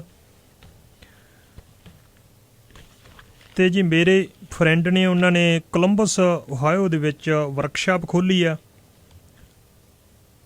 ਤੇ ਉਹਨਾਂ ਨੂੰ ਉੱਥੇ ਮਕੈਨਿਕ ਵੀ ਚਾਹੀਦੇ ਨੇ, ਨਵੇਂ ਜਾਂ ਪੁਰਾਣੇ, ਅਨਟ੍ਰੇਨਡ ਕੀਤੇ ਹੋਏ, ਹਰ ਤਰ੍ਹਾਂ ਦਾ ਮਕੈਨਿਕ ਉਹਨਾਂ ਨੂੰ ਚਾਹੀਦਾ ਜੀ। ਉੱਥੇ ਉਹਨਾਂ ਨੂੰ ਕਾਲ ਕਰੋ। ਤੇ ਦੂਸਰਾ ਜੀ, ਉਹਨਾਂ ਨੂੰ ਉੱਥੇ ਟਰੱਕ ਵੀ ਚਾਹੀਦੇ ਆ, ਜੇ ਕਿਸੇ ਵੀਰ ਭੈਣਾਂ ਨੂੰ ਲੋੜ ਹੋਵੇ, ਇੱਥੇ ਟਰੱਕ ਖਰਾਬ ਹੋ ਜਾਏ ਤੇ ਉਹਨਾਂ ਨੂੰ ਸੇਵਾ ਦੀ ਲੋੜ ਹੋਵੇ ਤੇ ਉਹਨਾਂ ਨੂੰ ਯਾਦ ਕਰੋ। ਤੇ ਜੇਕਰ ਕਿਸੇ ਨੂੰ ਡਿਸਪੈਚ ਦੇ ਵਿੱਚ ਹੈਲਪ ਚਾਹੀਦੀ ਹੋਵੇ ਜਾਂ ਟ੍ਰੇਲਰ ਰੈਂਟ ਦੇ ਉੱਤੇ ਪਾਉਣਾ ਹੋਵੇ, ਕਿਸੇ ਵੀਰ ਕੋਲੇ ਇਕੱਲਾ ਬੌਬਡੈਲ ਖਰੀਦਿਆ ਹੋਵੇ ਟ੍ਰੇਲਰ ਰੈਂਟ ਤੇ ਪਾਉਣਾ, ਤੇ ਉਹਨਾਂ ਨਾਲ ਸੰਪਰਕ ਕਰੋ। ਵੀਰ ਦਾ ਨੰਬਰ ਆ ਜੀ ਸਰਦਾਰ ਗੁਰਦੇਵ ਸਿੰਘ ਜੀ ਨਾਲ ਗੱਲ ਕਰਨ ਵਾਸਤੇ 614 999 190 2425 614 989 2425। ਤੇ ਜੀ ਜਿਹੜੀ ਪਹਿਲਾਂ ਐਡ ਬੋਲੀ ਆ ਉਹਨਾਂ ਦਾ ਮੈਂ ਨੰਬਰ ਨਹੀਂ ਬੋਲਿਆ, ਸਰਦਾਰ ਜੋਗਿੰਦਰ ਸਿੰਘ ਜੀ, ਉਹਨਾਂ ਦਾ ਨੰਬਰ ਆ ਜੀ 559 905 6379 180। ਫਾਵਲਰ ਦੇ ਵਿੱਚ ਜਿਹੜਾ ਪੰਜਾਬੀ ਢਾਬਾ ਖੁੱਲਿਆ ਜੀ, ਇਹ ਉਹਨਾਂ ਦਾ ਨੰਬਰ ਆ ਜੀ, ਦੁਬਾਰੇ ਬੋਲ ਦੇਣਾ 559 905 6379। ਤੇ ਇੱਕ ਬੇਟੀ ਸਾਨੂੰ ਸਿੱਖੀ ਦੀਆਂ ਗੱਲਾਂ ਦੱਸ ਰਹੀ ਆ, ਉਹਨਾਂ ਦੀ ਗੱਲ ਸੁਣਦੇ ਆ ਜੀ, ਕੀ ਕਹਿੰਦੇ ਆ। ਜੀ ਕਾ ਖਾਲਸਾ ਵਾਹਿਗੁਰੂ ਜੀ ਕੀ ਫਤਿਹ। ਅੱਜ ਮੈਂ ਆਪ ਜੀ ਦੇ ਸਨਮੁਖ ਇੱਕ ਕਵਿਤਾ ਪੇਸ਼ ਕਰਾਂਗੀ ਜਿਸ ਦਾ ਨਾਂ ਹੈ ਅਸੀਂ ਗੁਰੂ ਗ੍ਰੰਥ ਨੂੰ ਮੰਨਦੇ ਹਾਂ ਪਰ ਮੰਨਦੇ ਨਾ ਗੁਰਬਾਣੀ ਨੂੰ। ਅਸੀਂ ਗੁਰੂ ਗ੍ਰੰਥ ਨੂੰ ਮੰਨਦੇ ਹਾਂ, ਅਸੀਂ ਗੁਰੂ ਗ੍ਰੰਥ ਨੂੰ ਮੰਨਦੇ ਹਾਂ ਪਰ ਮੰਨਦੇ ਨਾ ਗੁਰਬਾਣੀ ਨੂੰ। ਤੁਸੀਂ ਦੱਸੋ ਸਤਿਗੁਰੂ ਨਾਨਕ ਜੀ, ਤੁਸੀਂ ਦੱਸੋ ਸਤਿਗੁਰੂ ਨਾਨਕ ਜੀ ਕੀ ਹੋ ਗਿਆ ਹਰ ਇੱਕ ਪ੍ਰਾਣੀ ਨੂੰ। ਅਸੀਂ ਬੜੇ ਹੀ ਮੱਥੇ ਟੇਕਦੇ ਹਾਂ, ਅਸੀਂ ਬੜੇ ਹੀ ਪਾਠ ਰਖਾਉਂਦੇ ਹਾਂ, ਅਸੀਂ ਬੜੀ ਹੀ ਪੂਜਾ ਕਰਦੇ ਹਾਂ ਤੇ ਧੂਫਾਂ ਵੀ ਬਹੁਤ ਖਾਂਦੇ ਹਾਂ। ਕਦੇ ਇਸ ਨੂੰ ਭੋਗ ਲਵਾਉਣ ਲਈ, ਕਦੇ ਇਸ ਨੂੰ ਭੋਗ ਲਗਵਾਉਣ ਲਈ ਰੱਖਦੇ ਲੰਗਰ ਪਾਣੀ ਨੂੰ। ਅਸੀਂ ਗੁਰੂ ਗ੍ਰੰਥ ਨੂੰ ਮੰਨਦੇ ਹਾਂ ਪਰ ਮੰਨਦੇ ਨਾ ਗੁਰਬਾਣੀ ਨੂੰ। ਅਸੀਂ ਪੱਕੇ ਹਮਾਇਤੀ ਜਾਤਾਂ ਦੇ, ਅਸੀਂ ਪੱਕੇ ਹਮਾਇਤੀ ਜਾਤਾਂ ਦੇ, ਅਸੀਂ ਖੁਦ ਨੂੰ ਜੱਟ ਕਹਾਉਂਦੇ ਹਾਂ। ਅਸੀਂ ਪਾਠ ਰਖਾਈਏ ਡੇਰਿਆਂ ਤੇ ਬੜਾ ਭਾਰੀ ਲੰਗਰ ਲਾਉਂਦੇ ਹਾਂ। ਗੁਰਬਾਣੀ ਕਹਿੰਦੀ ਸ਼ਬਦ ਗੁਰੂ, ਗੁਰਬਾਣੀ ਕਹਿੰਦੀ ਸ਼ਬਦ ਗੁਰੂ, ਇਸ ਨੂੰ ਹੀ ਸ਼ੀਸ਼ ਝੁਕਾਉਣਾ ਹੈ। ਪਰ ਸਾਡੇ ਗੁਰੂ ਅਨੇਕਾਂ ਹੀ, ਅਸੀਂ ਕਿਸੇ ਨੂੰ ਨਹੀਂ ਰੁਸਾਉਣਾ ਹੈ। ਪਰ ਸਾਡੇ ਗੁਰੂ ਅਨੇਕਾਂ ਹੀ, ਅਸੀਂ ਕਿਸੇ ਨੂੰ ਨਹੀਂ ਰੁਸਾਉਣਾ ਹੈ। ਅਸੀਂ ਨੱਕ ਰਗੜਦੇ ਹਰ ਥਾਂ ਤੇ, ਅਸੀਂ ਨੱਕ ਰਗੜਦੇ ਹਰ ਥਾਂ ਤੇ, ਮੰਨਦੇ ਮੜੀ ਮਸਾਣੀ ਨੂੰ। ਅਸੀਂ ਗੁਰੂ ਗ੍ਰੰਥ ਨੂੰ ਮੰਨਦੇ ਹਾਂ ਪਰ ਮੰਨਦੇ ਨਾ ਗੁਰਬਾਣੀ ਨੂੰ। ਅਸੀਂ ਗੁਰੂ ਗ੍ਰੰਥ ਨੂੰ ਮੰਨਦੇ ਹਾਂ ਪਰ ਮੰਨਦੇ ਨਾ ਗੁਰਬਾਣੀ ਨੂੰ। ਅਸੀਂ ਸੇਵਾ ਲਈ ਲੜ ਮਰਦੇ ਹਾਂ, ਅਸੀਂ ਸੇਵਾ ਲਈ ਲੜ ਮਰਦੇ ਹਾਂ, ਚੋਰੀ ਗੋਲਕਾਂ ਵਿੱਚੋਂ ਕਰਦੇ ਹਾਂ। ਅਸੀਂ ਮੁੱਲ ਦੇ ਪਾਠ ਚਲਾ ਛੱਡੇ, ਬੜੇ ਸੁੰਦਰ ਰਮਾਲੇ ਪਾ ਛੱਡੇ। ਅਸੀਂ ਮੁੱਲ ਦੇ ਰਮਾਲੇ ਪਾ ਛੱਡੇ, ਬੜੇ ਸੰਗਤ ਚੜਾਵਾ ਛਕ ਜਾਈਏ, ਸੰਗਤ ਦਾ ਚੜਾਵਾ ਛਕ ਜਾਈਏ। ਤਾਈਓ ਤਾਂ ਚੋਣਾ ਲੜਦੇ ਹਾਂ ਗੁਰਬਾਣੀ ਰੋਕਦੀ ਵਰਤਾਂ ਤੋਂ, ਗੁਰਬਾਣੀ ਰੋਕਦੀ ਵਰਤਾਂ ਤੋਂ। ਪਰ ਹਰ ਵਰਤ ਅਸੀਂ ਰੱਖਦੇ ਹਾਂ, ਪਰ ਹਰ ਵਰਤ ਅਸੀਂ ਰੱਖਦੇ ਹਾਂ। ਸ਼ਰਾਰ ਕਰਾਉਂਦੇ ਪਿੱਤਰਾਂ ਦੇ, ਸ਼ਰਾਧ ਕਰਾਉਂਦੇ ਪਿੱਤਰਾਂ ਦੇ, ਫਿਰ ਸਿੱਖ ਬਣ ਕੇ ਅਸੀਂ ਛਕਦੇ ਹਾਂ, ਫਿਰ ਸਿੱਖ ਬਣ ਕੇ ਅਸੀਂ ਛਕਦੇ ਹਾਂ। ਕਰਮ ਕਮਾਂਡ ਸਭ ਕਰਦੇ ਹਾਂ, ਕਰਮ ਕਾਂਡ ਸਭ ਕਰਦੇ ਹਾਂ। ਪਾਣੀ ਵਿੱਚ ਮਧਾਣੀ ਨੂੰ। ਅਸੀਂ ਗੁਰੂ ਗ੍ਰੰਥ ਨੂੰ ਮੰਨਦੇ ਹਾਂ ਪਰ ਮੰਨਦੇ ਨਾ ਗੁਰਬਾਣੀ ਨੂੰ। ਅਸੀਂ ਗੁਰੂ ਗ੍ਰੰਥ ਨੂੰ ਮੰਨਦੇ ਹਾਂ ਪਰ ਮੰਨਦੇ ਨਾ ਗੁਰਬਾਣੀ ਨੂੰ। ਇੱਜ਼ਤ ਕਰਨੀ ਬੀਬੀਆਂ ਦੀ, ਇੱਜ਼ਤ ਕਰਨੀ ਬੀਬੀਆਂ ਦੀ, ਗੁਰਬਾਣੀ ਤਾਂ ਸਿਖਾਉਂਦੀ ਹੈ। ਇੱਜ਼ਤ ਕਰਨੀ ਬੀਬੀਆਂ ਦੀ ਗੁਰਬਾਣੀ ਤਾਂ ਸਿਖਾਉਂਦੀ ਹੈ। ਅਸੀਂ ਧੀਆਂ ਮਾਰੀ ਜਾਂਦੇ ਹਾਂ, ਸਾਨੂੰ ਕਾਹਤੋਂ ਸਮਝ ਨਾ ਆਉਂਦੀ ਹੈ। ਅਸੀਂ ਧੀਆਂ ਮਾਰੀ ਜਾਂਦੇ ਆ ਪਰ ਸਾਨੂੰ ਕਾਹਤੋਂ ਸਮਝ ਨਾ ਆਉਂਦੀ ਹੈ। ਦਾਜ ਵੀ ਲੈਂਦੇ ਮੰਗ ਮੰਗ ਕੇ, ਦਾਜ ਵੀ ਲੈਂਦੇ ਮੰਗ ਮੰਗ ਕੇ, ਕਿੱਥੋਂ ਸਬਰ ਪ੍ਰਾਣੀ ਨੂੰ। ਅਸੀਂ ਗੁਰੂ ਗ੍ਰੰਥ ਨੂੰ ਮੰਨਦੇ ਹਾਂ ਪਰ ਮੰਨਦੇ ਨਾ ਗੁਰਬਾਣੀ ਨੂੰ। ਅਸੀਂ ਗੁਰੂ ਗ੍ਰੰਥ ਨੂੰ ਮੰਨਦੇ ਹਾਂ ਪਰ ਮੰਨਦੇ ਨਾ ਗੁਰਬਾਣੀ ਨੂੰ। ਨਾ ਸੁਣਦੇ ਤੇ ਨਾ ਮੰਨਦੇ ਹਾਂ, ਨਾ ਸੁਣਦੇ ਤੇ ਨਾ ਮੰਨਦੇ ਹਾਂ। ਭਾਵੇਂ ਬੜੀ ਹੀ ਬਾਣੀ ਪੜ੍ਹਦੇ ਹਾਂ, ਭਾਵੇਂ ਬੜੀ ਹੀ ਬਾਣੀ ਪੜ੍ਹਦੇ ਹਾਂ। ਅਸੀਂ ਜਿਸ ਨੂੰ ਕਿਰਤ ਬਣਾ ਲਿਆ ਹਾਏ ਮਾਇਆ ਮਾਇਆ ਕਰਦੇ ਹਾਂ। ਅਸੀਂ ਜਿਸ ਨੂੰ ਕਿਰਤ ਬਣਾ ਲਈਏ ਹਾਏ ਮਾਇਆ ਮਾਇਆ ਕਰਦੇ ਹਾਂ। ਹੁਣ ਆਪਣਾ ਅੱਗਾ ਢੱਕ ਲੋ ਜੀ, ਹੁਣ ਆਪਣਾ ਅੱਗਾ ਢੱਕ ਲੋ ਜੀ, ਕੌਣ ਆਖੇ ਰਾਣੀ ਨੂੰ। ਅਸੀਂ ਗੁਰੂ ਗ੍ਰੰਥ ਨੂੰ ਮੰਨਦੇ ਹਾਂ ਪਰ ਮੰਨਦੇ ਨਾ ਗੁਰਬਾਣੀ ਨੂੰ। ਨਸ਼ਿਆਂ ਤੋਂ ਬਾਣੀ ਵਰਜ ਰਹੀ, ਨਸ਼ਿਆਂ ਤੋਂ ਬਾਣੀ ਵਰਜ ਰਹੀ। ਅਸੀਂ ਨਸ਼ਿਆਂ ਬਿਨਾ ਜਿਉਂਦੇ ਨਾ, ਅਸੀਂ ਨਸ਼ਿਆਂ ਬਿਨਾ ਜਿਉਂਦੇ ਨਾ। ਅਸੀਂ ਵਹਿਮ ਭਰਮ ਵੀ ਛੱਡਦੇ ਨਾ, ਵਿਸ਼ਵਾਸ ਗੁਰੂ ਤੇ ਲਿਆਉਂਦੇ ਨਾ। ਅਸੀਂ ਵਹਿਮ ਭਰਮ ਵੀ ਛੱਡਦੇ ਨਾ, ਵਿਸ਼ਵਾਸ ਗੁਰੂ ਤੇ ਲਿਆਉਂਦੇ ਨਾ। ਕੱਚਿਆਂ ਪਿੱਛੇ ਲੱਗ ਲੱਗ ਕੇ, ਕੱਚਿਆਂ ਪਿੱਛੇ ਲੱਗ ਲੱਗ ਕੇ ਉਲਝਾਈ ਜਾਈਏ ਤਾਣੀ ਨੂੰ। ਅਸੀਂ ਗੁਰੂ ਗ੍ਰੰਥ ਨੂੰ ਮੰਨਦੇ ਹਾਂ ਪਰ ਮੰਨਦੇ ਨਾ ਗੁਰਬਾਣੀ ਨੂੰ। ਅਸੀਂ ਗੁਰੂ ਗ੍ਰੰਥ ਨੂੰ ਮੰਨਦੇ ਹਾਂ ਪਰ ਮੰਨਦੇ ਨਾ ਗੁਰਬਾਣੀ ਨੂੰ। ਅਸੀਂ ਮੰਨਦੇ ਕੇਵਲ ਮਤਲਬ ਲਈ, ਅਸੀਂ ਮੰਨਦੇ ਕੇਵਲ ਮਤਲਬ ਲਈ। ਮਤਲਬ ਲਈ ਸੁੱਖਾਂ ਸੁੱਖਦੇ ਹਾਂ, ਮਤਲਬ ਲਈ ਸੁੱਖਾਂ ਸੁੱਖਦੇ ਹਾਂ। ਜਦ ਸੁੱਖ ਪੂਰੀ ਹੋ ਜਾਵੇ ਫਿਰ ਨੇੜੇ ਵੀ ਨਹੀਂ ਟੁਕਦੇ ਹਾਂ। ਜਦ ਸੁੱਖ ਪੂਰੀ ਹੋ ਜਾਵੇ ਨੇੜੇ ਵੀ ਨਹੀਂ ਟੁਕਦੇ ਹਾਂ। ਅਸੀਂ ਤਾਂ ਖਿਡੌਣਾ ਸਮਝ ਲਿਆ, ਅਸੀਂ ਤਾਂ ਖਿਡੌਣਾ ਸਮਝ ਲਿਆ ਹੈ। ਭਵਜਲ ਪਾਰੂ ਤਾਣੀ ਨੂੰ ਅਸੀਂ ਗੁਰੂ ਗ੍ਰੰਥ ਨੂੰ ਮੰਨਦੇ ਹਾਂ ਪਰ ਮੰਨਦੇ ਨਾ ਗੁਰਬਾਣੀ ਨੂੰ। ਅਸੀਂ ਗੁਰੂ ਗ੍ਰੰਥ ਨੂੰ ਮੰਨਦੇ ਹਾਂ ਪਰ ਮੰਨਦੇ ਨਾ ਗੁਰਬਾਣੀ ਨੂੰ। ਆਪਣਾ ਆਪ ਪਛਾਣ ਲਈਏ, ਆਪਣਾ ਆਪ ਪਛਾਣ ਲਈਏ, ਫਿਰ ਵਧੀਆ ਕਿਰਦਾਰ ਨਿਭਾ ਲਈਏ, ਫਿਰ ਵਧੀਆ ਕਿਰਦਾਰ ਨਿਭਾ ਲਈਏ, ਫਿਰ ਜਾਚਕ ਬਖਸ਼ੇ ਜਾਵਾਂਗੇ, ਫਿਰ ਜਾਚਕ ਬਖਸ਼ੇ ਜਾਵਾਂਗੇ। ਸਮਝ ਅਕਥ ਕਹਾਣੀ ਨੂੰ ਅਸੀਂ ਗੁਰੂ ਗ੍ਰੰਥ ਨੂੰ ਮੰਨਦੇ ਹਾਂ ਪਰ ਮੰਨਦੇ ਨਾ ਗੁਰਬਾਣੀ ਨੂੰ। ਅਸੀਂ ਗੁਰੂ ਗ੍ਰੰਥ ਨੂੰ ਮੰਨਦੇ ਹਾਂ ਪਰ ਮੰਨਦੇ ਨਾ ਗੁਰਬਾਣੀ ਨੂੰ। ਤੁਸੀਂ ਦੱਸੋ ਸਤਿਗੁਰੂ ਨਾਨਕ ਜੀ ਕੀ ਹੋ ਗਿਆ ਹਰ ਇੱਕ ਪ੍ਰਾਣੀ ਨੂੰ। ਤੁਸੀਂ ਦੱਸੋ ਸਤਿਗੁਰੂ ਨਾਨਕ ਜੀ ਕੀ ਹੋ ਗਿਆ ਹਰ ਇੱਕ ਪ੍ਰਾਣੀ ਨੂੰ। ਵਾਹਿਗੁਰੂ ਜੀ ਕਾ ਖਾਲਸਾ, ਵਾਹਿਗੁਰੂ ਜੀ ਕੀ फतेह। थे उसमें से आते थे। देश आजाद हुआ तब से लेके कभी भी सरकारें बहुत आई, गुजरात में भी आई, सेंट्रल में आई, किसी सरकार ने किसी भी मोड को ओबीसी या पिछड़ी जाति में नहीं रखा है, क्योंकि बहुत अच्छी तरह से सब जानते हैं कि ये तो बहुत आगे बढ़ी हुई है, पैसे वाली कम्युनिटी है। अगर आप देखें तो काका कालेलकर, मंडल कमीशन, गुजरात में बख्शी पंच, जिन्होंने जातियों को पिछड़ी जाति में रखने का काम किया, उस किसी भी कमीशन ने मोड घांची को पिछड़ी जाति में नहीं रखा है, किसी भी कमीशन ने। गुजरात के मुख्यमंत्री के पद पर 2001 में नरेंद्र मोदी गुजरात के मुख्यमंत्री बने। इन 2001 बनने के बाद उन्होंने खुद की जाति जो अपर कास्ट थी उनको ओबीसी में डाला। मेरे पास ये ऑफिशियल सर्कुलर है, मैं आप सबको इसकी कॉपी मिले उसका प्रावधान कर रहा हूं। 1 January 2002, the circular is dated 1 January 2002। 2001 में मुख्यमंत्री बनने के बाद क्या काम किया? खुद की जाति को खुद के फायदे के लिए ओबीसी में डाला, जो कि कतई जस्टिफाइड नहीं था। इससे ओबीसी के जो अधिकार थे उसको नुकसान पहुंचा। एक अपर कास्ट आप पिछड़ी जाति में डाल देते हो तो जो कोटा मिलना चाहिए सरकारी नौकरियों में, जो फायदा मिलना चाहिए, वो ओबीसी का फायदा मोड लेने लगे। मोड घांची जो कि पिछड़े नहीं थे वो इनका फायदा लेने लगे।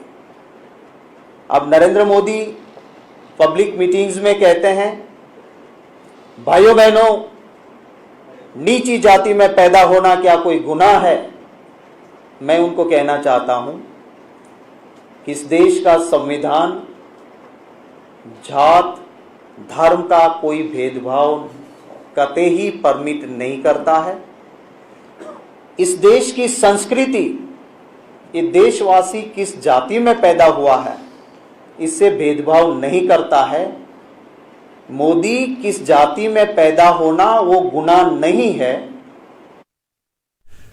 ਹੁਣੇ ਜੀ ਇੱਕ ਭੈਣ ਦੀ ਕਾਲ ਆਈ ਸੀ ਤੇ ਉਹਨਾਂ ਦੀ ਸਮਝ ਨਹੀਂ ਆਈ ਵੀ ਉਹ ਕੀ ਕਹਿਣਾ ਚਾਹੁੰਦੇ ਸੀ ਤੇ ਆਵਾਜ਼ ਕੱਟਣ ਲੱਗੀ। ਉਹਨਾਂ ਦੇ ਅੱਗੇ ਰਿਕਵੈਸਟ ਆ ਜੀ ਕਿ ਦੁਬਾਰਾ ਕਾਲ ਕਰ ਲੈਣ ਤੇ ਮੈਂ ਉਹਨਾਂ ਦੀ ਗੱਲ ਸੁਣ ਸਕਾਂ ਜੀ ਉਹਨਾਂ ਦੀ ਕੀ ਕੰਪਲੇਂਟ ਸੀ। पर एक अपर कास्ट को आप खुदगर्जी के लिए बैकवर्ड कास्ट में डालते हो तो ये मोदी भाई गुनाह है, ये मुझे कहना है। मैं इस सर्कुलर के पीछे लगा था काफी महीनों से। आपको ताजुब होगा, आरटीआई का जमाना है, गुजरात में डेमोक्रेसी नाम की चीज नहीं है। एक फॉर्मर मिनिस्टर को, एक फॉर्मर लीडर ऑपोजिशन को एक जीआर की कॉपी निकालने के लिए काफी मेहनत करनी पड़ी और परसों मुझे एक कॉपी मिली इसलिए आज मैं ये प्रेस कर रहा हूं।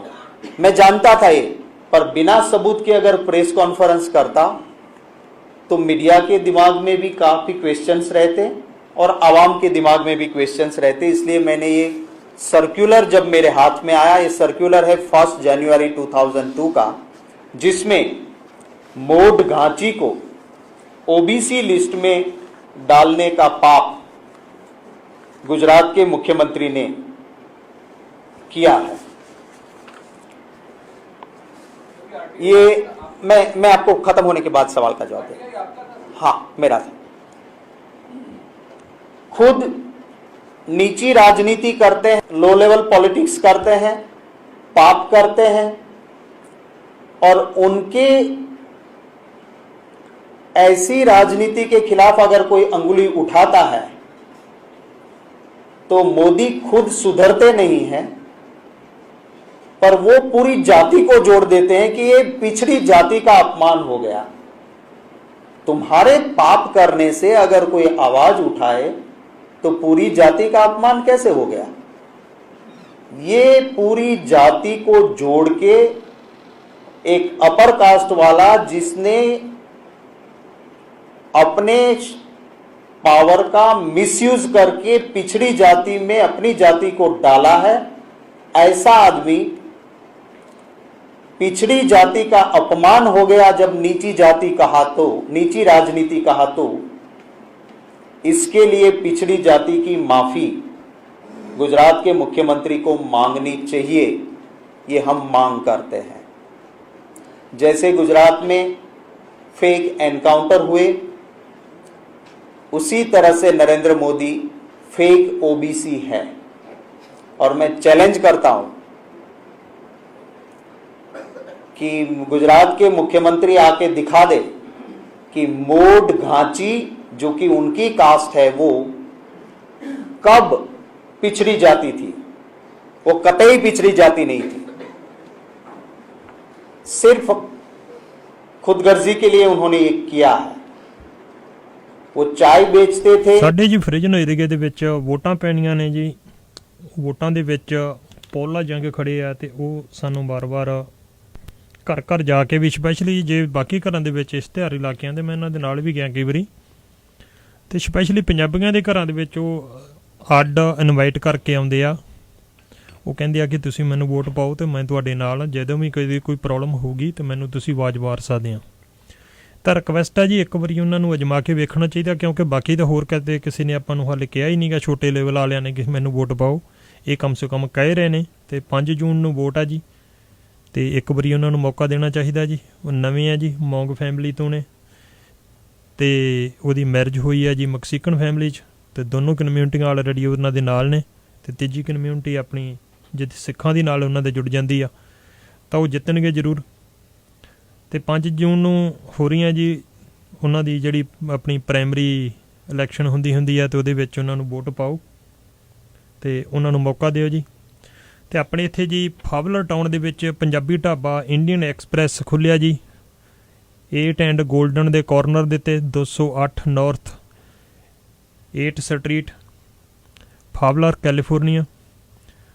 ਤੇ ਜੇਕਰ ਕੋਈ ਨੌਲੇਜ ਲੈਣੀ ਹੋਵੇ ਜੀ, ਨਾਲ ਗਰੋਸਰੀ ਸਟੋਰ ਤੇ ਢਾਬਾ ਦੋਨੋਂ ਚੀਜ਼ਾਂ ਜੀ। ਤੇ ਜੇਕਰ ਕੋਈ ਨੌਲੇਜ ਲੈਣੀ ਹੋਵੇ ਤਾਂ ਕਾਲ ਕਰੋ ਜੀ ਸਰਦਾਰ ਜੋਗਿੰਦਰ ਸਿੰਘ ਜੀ ਨੂੰ।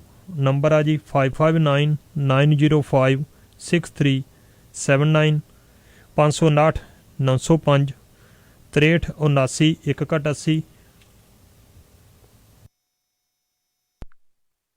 ਵਾਹਿਗੁਰੂ ਜੀ ਕਾ ਖਾਲਸਾ, ਵਾਹਿਗੁਰੂ ਜੀ ਕੀ ਫਤਿਹ। ਵਿਚਾਰ ਪੇਸ਼ ਕਰਨ ਲੱਗੇ ਆ। ਕੀ ਮੈਸੇਜ ਆਏਗਾ ਲੋਕਾਂ ਦੇ ਵਿੱਚ ਇਸ ਗੱਲ ਦਾ ਕਿ ਤੇ ਇਹਨਾਂ ਦਾ ਹਾਲੇ ਕੋਈ ਦੇਸ਼ ਨਹੀਂ ਆ, ਆਪਸ ਵਿੱਚ ਲੜ ਕੇ ਇੱਕ ਦੂਜੇ ਦੇ ਪੱਗਾਂ ਲਾਉਂਦੇ ਆ। ਜਿੱਦੇ ਇਹਨਾਂ ਦਾ ਦੇਸ਼ ਬਣ ਗਿਆ, ਇਹ ਤੇ ਹੁਣ ਆਪਣੇ ਪ੍ਰਚਾਰਕਾਂ ਨੂੰ ਗੱਲ ਨਹੀਂ ਕਰਨ ਦਿੰਦੇ। ਜਿੱਦੇ ਇਹਨਾਂ ਸਿੱਖਾਂ ਦਾ ਖੁਦ ਦਾ ਦੇਸ਼ ਬਣ ਗਿਆ, ਇਹਨਾਂ ਨੇ ਹਿੰਦੂਆਂ, ਮੁਸਲਮਾਨਾਂ, ਈਸਾਈਆਂ, ਬੋਧੀ, ਜੈਨੀਆਂ, ਪਾਰਸੀਆਂ, ਯਹੂਦੀਆਂ ਨੂੰ ਕਿੱਥੇ ਬੋਲਣ ਦੇਣਾ? ਇਹ ਤੇ ਆਪਣੇ ਨੂੰ ਗੱਲ ਕਰਨ ਦੇ ਰਹੇ। ਇਸ ਕਰਕੇ ਆਓ ਸੁਣੋ ਤਵਜੋ ਦੇ ਕਰਕੇ, ਇਹ ਲੋਕ ਖਾਲਸਾ ਜੀ ਜਿਹੜੇ ਗੁਰੂ ਦੀ ਹਜ਼ੂਰੀ ਵਿੱਚ ਖੁਦ ਦਸਤਾਰਾਂ ਲਾ ਰਹੇ ਆ, ਇਹ ਗੈਰਾਂ ਤੋਂ ਜੋ ਫਰਾਂਸ ਵਿੱਚ ਦਸਤਾਰ ਦਾ ਮੁੱਦਾ ਚੱਲ ਰਿਹਾ, ਕਿੱਥੋਂ ਆਜ਼ਾਦ ਕਰਾ ਲੈਣਗੇ ਗੈਰਾਂ ਦੇ ਪਾਸੋਂ ਦਸਤਾਰਾਂ ਨੂੰ, ਜਿਹੜੇ ਖੁਦ ਦਸਤਾਰਾਂ ਨੂੰ ਰੋਲ ਰਹੇ ਆ। ਸੁਣ ਤੋਜਨ ਦੇ ਕਰਕੇ ਕਵਿਤਾ ਰਾਹੀਂ ਜਥਾ ਪੇਸ਼ ਇਉਂ ਕਰਦਾ ਹੈ, ਸੁਣੀਏ। ਹੱਥ ਜੋੜ ਸਾਰੇ ਹੀ ਸਿੱਖਾਂ ਨੂੰ ਸਾਡੀ ਬੇਨਤੀ ਹੈ, ਬਾਬੇ ਨਾਨਕ ਦੇ ਜਿਹੜੇ ਮੰਨਦੇ ਅਸੂਲਾਂ ਨੂੰ, ਪ੍ਰਿੰਸੀਪਲ ਗਲਤੀਆਂ ਕਰਦੇ ਆ ਰੋਜ਼ ਜਿਹੜੇ, ਸਿੱਖਿਆ ਕੀ ਉਹ ਦੱਸੋ ਦੇਣਗੇ ਸਕੂਲਾਂ ਨੂੰ। ਲੱਖ ਦੀਆਂ ਪੱਗਾਂ ਆਗੂ ਦੰਦ ਕੱਢ ਹੱਸਦੇ ਜੋ, ਸੰਗਤਾਂ ਨੂੰ ਜਾ ਕੇ ਉਹ ਦੱਸੋ ਕੀ ਸਿਖਾਉਣਗੇ। ਗੁਰੂ ਦੀ ਹਜ਼ੂਰੀ ਚ ਉਤਾਰੀ ਜਾਣ ਆਪ ਜਿਹੜੇ, ਗੈਰਾਂ ਤੋਂ ਆਜ਼ਾਦ ਉਹ ਪੱਗਾਂ ਕੀ ਕਰਾਉਣਗੇ। ਓਏ ਆਪੇ ਅਸੀਂ ਲਾਉਂਦੇ ਹਾਂ ਤਾਂ ਮਤਲਬ ਸਾਫ ਇਹਦਾ, ਗੁਰੂ ਜੀ ਦਾ ਅਸੀਂ ਇਹਨੂੰ ਤਾਜ ਨਹੀਂ ਮੰਨਦੇ। ਕਿਹੜੇ ਕਿਹੜੇ ਦੌਰਾਂ ਵਿੱਚੋਂ ਲੰਘ ਦਸਤਾਰ ਆਈ, ਬੋਲੀ ਇਤਿਹਾਸ ਦਾ ਨਹੀਂ ਪਿਆ ਵਿੱਚ ਕੰਨ ਦੇ। ਜਾਣਦੇ ਜੇ ਅਸੀਂ 5 ਗਜ ਦਾ ਹੀ ਕੱਪੜਾ ਹਾਂ, ਸਾਡੇ ਬੱਚੇ ਸਾਨੂੰ ਵੇਖ ਪੈਰਾਂ 'ਚ ਰਲਾਉਣਗੇ। ਗੁਰੂ ਦੀ ਹਜ਼ੂਰੀ 'ਚ ਉਤਾਰੀ ਜਾਣ ਆਪ ਜਿਹੜੇ, ਗੈਰਾਂ ਤੋਂ ਆਜ਼ਾਦ ਉਹ ਪੱਗਾਂ ਕੀ ਕਰਾਉਣਗੇ। ਇਹੋ ਹੀ ਪਰਖ ਹੁੰਦੀ ਬੰਦੇ ਸਰਕਾਰੀਆਂ ਦੀ, ਪੈਰਾਂ ਵਿੱਚ ਰੋਲਦੇ ਜੋ ਗੁਰੂ ਦੀ ਨਿਸ਼ਾਨੀ ਨੂੰ। ਸੱਚੇ ਗੁਰਬਾਣੀ ਦੇ ਗਿਆਨ ਨਾਲੋਂ ਤੋੜ ਕੇ ਤੇ ਆਪਸ ਦੇ ਵਿੱਚ ਹੀ ਲੜਾਉਂਦੇ ਆ ਜਵਾਨੀ ਨੂੰ। ਸਮਾਂ ਰਹਿੰਦੇ ਪਰਖ ਜੇ ਕੀਤੀ ਨਾ ਬੇਗਾਨਿਆਂ ਦੀ, ਖੂਨ ਸਾਨੂੰ ਇਹ ਇੱਕ ਦੂਜੇ ਦਾ ਪਿਲਾਉਣਗੇ। ਗੁਰੂ ਦੀ ਹਜ਼ੂਰੀ 'ਚ ਉਤਾਰੀ ਜਾਣ ਆਪ ਜਿਹੜੇ, ਗੈਰਾਂ ਤੋਂ ਆਜ਼ਾਦ ਉਹ ਪੱਗਾਂ ਕੀ ਕਰਾਉਣਗੇ। ਖਤਰਾ ਹੈ ਸਾਡੀ ਦਸਤਾਰ ਨੂੰ ਫਰਾਂਸ ਵਿੱਚ, ਆਖਦੇ ਮੈਂ ਸੁਣੇ ਸਿੱਖ ਵਿੱਚ ਅਖਬਾਰਾਂ ਦੇ। ਪਰ ਪੱਗ ਨੂੰ ਤਾਂ ਨੁਕਸਾਨ ਆਪਣੇ ਹੀ ਸਿੱਖਾਂ ਤੋਂ ਹੈ, ਲਾਉਂਦੇ ਜਿਹੜੇ ਆਪ ਵਿੱਚ ਗੁਰੂ ਦਰਬਾਰਾਂ ਦੇ। ਸਣੇ ਜੋੜੇ ਵਰਦੀ ਪੁਲਿਸ ਦਰਬਾਰ ਵਿੱਚ, ਸਣੇ ਜੋੜੇ ਵੜਦੀ ਪੁਲਿਸ ਦਰਬਾਰ ਵਿੱਚ, ਆਪ ਹੀ ਬੁਲਾਉਂਦੇ ਤਾਂ ਕਿ ਆਣ ਕੇ ਟਿਕਾਉਣਗੇ। ਗੁਰੂ ਦੀ ਹਜ਼ੂਰੀ 'ਚ ਉਤਾਰੀ ਜਾਣ ਆਪ ਜਿਹੜੇ, ਗੈਰਾਂ ਤੋਂ ਆਜ਼ਾਦ ਉਹ ਪੱਗਾਂ ਕੀ ਕਰਾਉਣਗੇ। ਏਜੰਸੀਆਂ ਦੀ ਕੁਛ ਪੈਠ ਹੋ ਗਈ ਸਾਡੇ ਪੰਥ ਵਿੱਚ, ਬਾਣੀ ਦਾ ਗਿਆਨ ਫੈਲਣ ਤੇ ਰੋਕ ਲਾਉਂਦੇ ਆ। ਸਾਈਕਲ ਦੇ ਚੱਕੇ ਜਿੱਡੀ ਪਾ ਕੇ ਮਾਲਾ ਗਾਲ ਵਿੱਚ, ਬਾਹਰੋਂ ਭੇਖ ਪੂਰਾ ਸਿੱਖੀ ਵਾਲਾ ਉਹ ਬਣਾਉਂਦੇ ਆ। ਲੂੰਬੜ ਚਾਲਾਂ ਤੋਂ ਜਾਣੂ ਸਾਰੀ ਸਿੱਖ ਕੌਮ ਹੋ ਗਈ, ਹਟੇ ਨਾ ਜੇ ਫਲ ਇਹ ਕੀਤੀਆਂ ਦੇ ਪਾਉਣਗੇ। ਗੁਰੂ ਦੀ ਹਜ਼ੂਰੀ 'ਚ ਉਤਾਰੀ ਜਾਣ ਆਪ ਜਿਹੜੇ, ਗੈਰਾਂ ਤੋਂ ਆਜ਼ਾਦ ਉਹ ਪੱਗਾਂ ਕੀ ਕਰਾਉਣਗੇ। ਆਪਣੇ ਬੇਗਾਨਿਆਂ ਦੀ ਮੂਰਖਾਂ ਨੂੰ ਸਾਰ ਨਹੀਂ, ਸਿੱਖੀ ਤੇ ਸਿਧਾਂਤਾਂ ਦੀ ਨਾ ਉਹਨਾਂ ਨੂੰ ਕੋਈ ਸਾਰ ਹੈ। ਸਿੱਖ ਭਾਵੇਂ ਲੜਦਾ ਮੈਦਾਨ ਜੰਗ ਵਿੱਚ ਹੋਵੇ,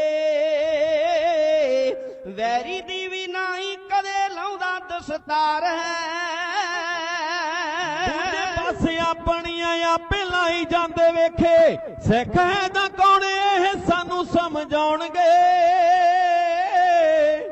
ਗੁਰੂ ਦੀ ਹਜ਼ੂਰੀ 'ਚ ਉਤਾਰੀ ਜਾਣ ਆਪ ਜਿਹੜੇ, ਗੈਰਾਂ ਤੋਂ ਆਜ਼ਾਦ ਉਹ ਪੱਗਾਂ ਕੀ ਕਰਾਉਣਗੇ। ਬਣ ਕੇ ਸਿਆਣੇ ਸਾਰੇ ਕਰੀਏ ਸਿਆਣੇ ਕੰਮ, ਬਣ ਕੇ ਸਿਆਣੇ ਸਾਰੇ ਕਰੀਏ ਸਿਆਣੇ ਕੰਮ, ਕਢਾਉਂਦੇ ਕਿਉਂ ਜਲੂਸ ਅਸ਼ਲੀਲ ਕਰ ਹਰਕਤਾਂ।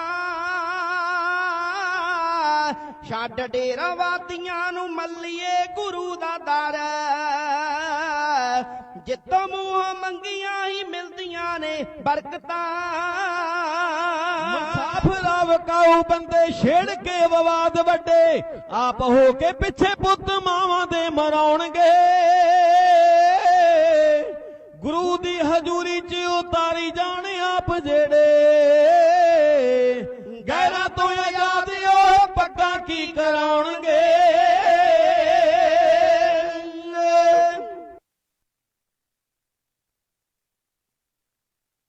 ਜੀ ਪੰਜਾਬ ਚੋਂ ਇੱਥੇ 2007 ਵਿੱਚ ਆਏ ਹਾਂ। ਸਾਡਾ ਆਉਣ ਦਾ ਕਾਰਨ ਸਾਡੇ ਬਾਬਾ ਜੀ ਸੰਤ ਬਾਬਾ ਅਕਵਾਲ ਸਿੰਘ ਜੀ ਇਹ ਪੰਜਾਬ ਤੋਂ ਇਧਰ ਆਏ। ਉਹਨਾਂ ਨੇ ਤਾਮਿਲਨਾਡੂ ਦਾ ਚੱਕਰ ਲਗਾਇਆ। ਰਮੇਸ਼ਵਰਮ ਸਾਡੇ ਗੁਰਦੁਆਰਾ ਸਾਹਿਬ ਹਨ। ਗੁਰੂ ਨਾਨਕ ਦੇਵ ਜੀ ਪਹਿਲੀ ਪਾਤਸ਼ਾਹੀ ਇੱਥੇ ਆਏ ਹੋਏ ਹਨ ਕਿ ਬਾਬਾ ਜੀ ਨੇ ਪੰਜਾਬ ਦੇ ਵਿੱਚ ਕਿਹਾ ਭਾਈ ਸਿੰਘੋ ਤੁਸੀਂ ਜਾ ਕੇ ਤਾਮਿਲਨਾਡੂ ਦੇ ਵਿੱਚ ਇਹ ਜ਼ਮੀਨ ਬੰਜੜ ਬਹੁਤ ਪਈ ਹੈ ਉਹਨੂੰ ਦੇਖੋ ਉਹ ਲੋਕ ਕਿਉਂ ਨਹੀਂ ਖੇਤੀ ਕਰ ਰਹੇ ਉਹਦੇ ਕਾਰਨ ਕੀ ਹੈ। ਅਸੀਂ ਇਧਰ ਆਏ ਜ਼ਮੀਨਾਂ ਦੇਖੀਆਂ ਜ਼ਮੀਨਾਂ ਦੇ ਰੇਟ ਪੁੱਛੇ। ਉਸ ਟਾਈਮ ਜ਼ਮੀਨਾਂ ਦੇ ਰੇਟ 20,000 ਰੁਪਇਆ ਜ਼ਮੀਨ ਦਾ ਰੇਟ ਸੀ। ਅਸੀਂ ਨੇ ਇਸ ਧਰਤੀ ਦੇ ਵਿੱਚ ਇਹ ਬਾਬਾ ਜੀ ਦੀ ਕਿਰਪਾ ਦੇ ਨਾਲ ਬੂਟੇ ਲਾਏ ਅੰਬਾਂ ਦੇ ਨਾਰੀਅਲ ਤੇ ਜੈਕ ਫਰੂਟ ਤੇ ਬਾਕੀ ਹੋਰ ਅਮਰੂਦ ਕੀਤਾ ਇਹ ਲਾਉਣਾ ਸ਼ੁਰੂ ਕੀਤਾ ਜਿਸ ਦੇ ਨਾਲ ਇਸ ਧਰਤੀ ਨੂੰ ਹਰਿਆ ਭਰਿਆ ਹੋ ਗਿਆ। ਸਾਰਾ ਤਾਮਿਲਨਾਡੂ ਰਾਮਨਾਥ ਡਿਸਟ੍ਰਿਕਟ ਦੇ ਵਿੱਚ ਸਭ ਖੁਸ਼ੀਆਂ ਨਾਲ ਲੋਕਾਂ ਨੂੰ ਖੁਸ਼ੀ ਹੋਈ ਵੀ ਇਸ ਪੰਜਾਬੀਆਂ ਨੇ ਆ ਕੇ ਇਧਰ ਬਹੁਤ ਵਧੀਆ ਇਹ ਕੰਮ ਕਾਰਜ ਕੀਤਾ ਹੈ। ਸਾਲ ਦੇ ਵਿੱਚ ਪੰਜਾਬ ਦੇ ਵਿੱਚ ਵਾਪਸ 1-2 ਵਾਰੀ ਜਾਂਦੇ ਹਾਂ ਜੋ 15-20 ਦਿਨ ਅਸੀਂ ਪੰਜਾਬ ਦੇ ਵਿੱਚ ਲਾਉਂਦੇ ਹਾਂ। ਬਾਕੀ ਸਮਾਂ ਅਸੀਂ ਤਾਮਿਲਨਾਡੂ ਦੇ ਵਿੱਚ ਖੇਤੀਬਾੜੀ ਦੇ ਵਿੱਚ ਕੰਮਕਾਰ ਦੇ ਵਿੱਚ ਲੱਗੇ ਰਹਿੰਦੇ ਹਾਂ।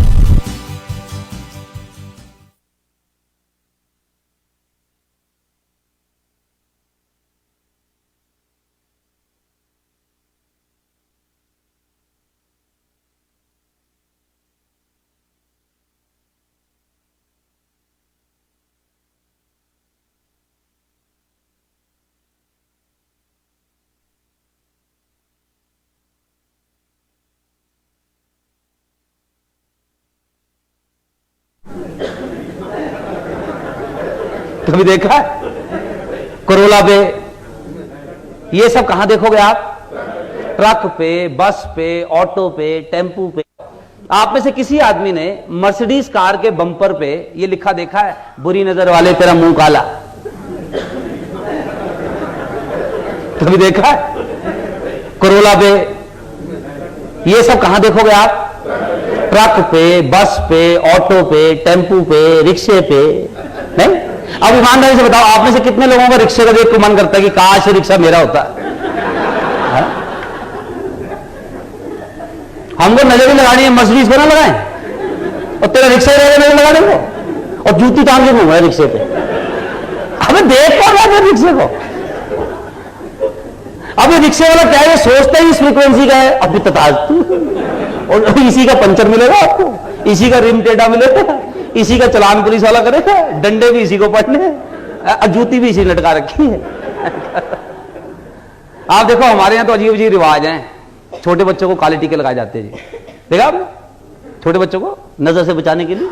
और एक चीज आपने नोटिस की है, बच्चे का खुद का रंग चाहे कैसा ही हो, टीका काला ही लगना है। कईयों को तो मैं कहता हूं इसको आटे का लगाओ यार। थोड़ा कंट्रास्ट नजर तो आए। इनको नजर बड़ी लग रही है। मजाक नहीं कर रहा। आज ये जो टाई वाई पहन के आए हैं, इनको घर पे कहोगे थोड़ा काला टीका लगा लो। हाँ, कहीं आपको नजर ना लग जाए। वो शाहरुख खान अपने सारा दिखा रहा हो, ये खोल खोल के कि देखो, उसको नहीं लग रही नजर। उसके 6 एब्स हैं, पता ना आपको? 6 एब्स। हमारा ऐब है, ऐब। और इस पे भी नजर लगती है। और अब क्योंकि हम इस लेवल का सोचते हैं होता भी है। एक बड़ा गरीब आदमी है जी, आपने नाम सुना होगा उसका, मुकेश अंबानी। सुना नाम? अपने लिए बड़ा छोटा सा घर बना रहा है जी वो, सिर्फ 27 मंजिल का, खर्चा सिर्फ 8,000 करोड़। सिर्फ घर में सदस्य 6, 2 फ्लोर पे खाली पार्किंग होनी है, 1 फ्लोर पे स्विमिंग पूल और जिम्नेशियम, 3 हेलीकॉप्टर उतर सकते उसके घर पे, सिर्फ 8,000 करोड़ का खर्चा। उसको नहीं लगनी नजर। और यहाँ झुग्गियों पे हांडी लगी हुई है बुरी नजर वाले से बचने के लिए। अबे तुम्हें देख कौन रहा है?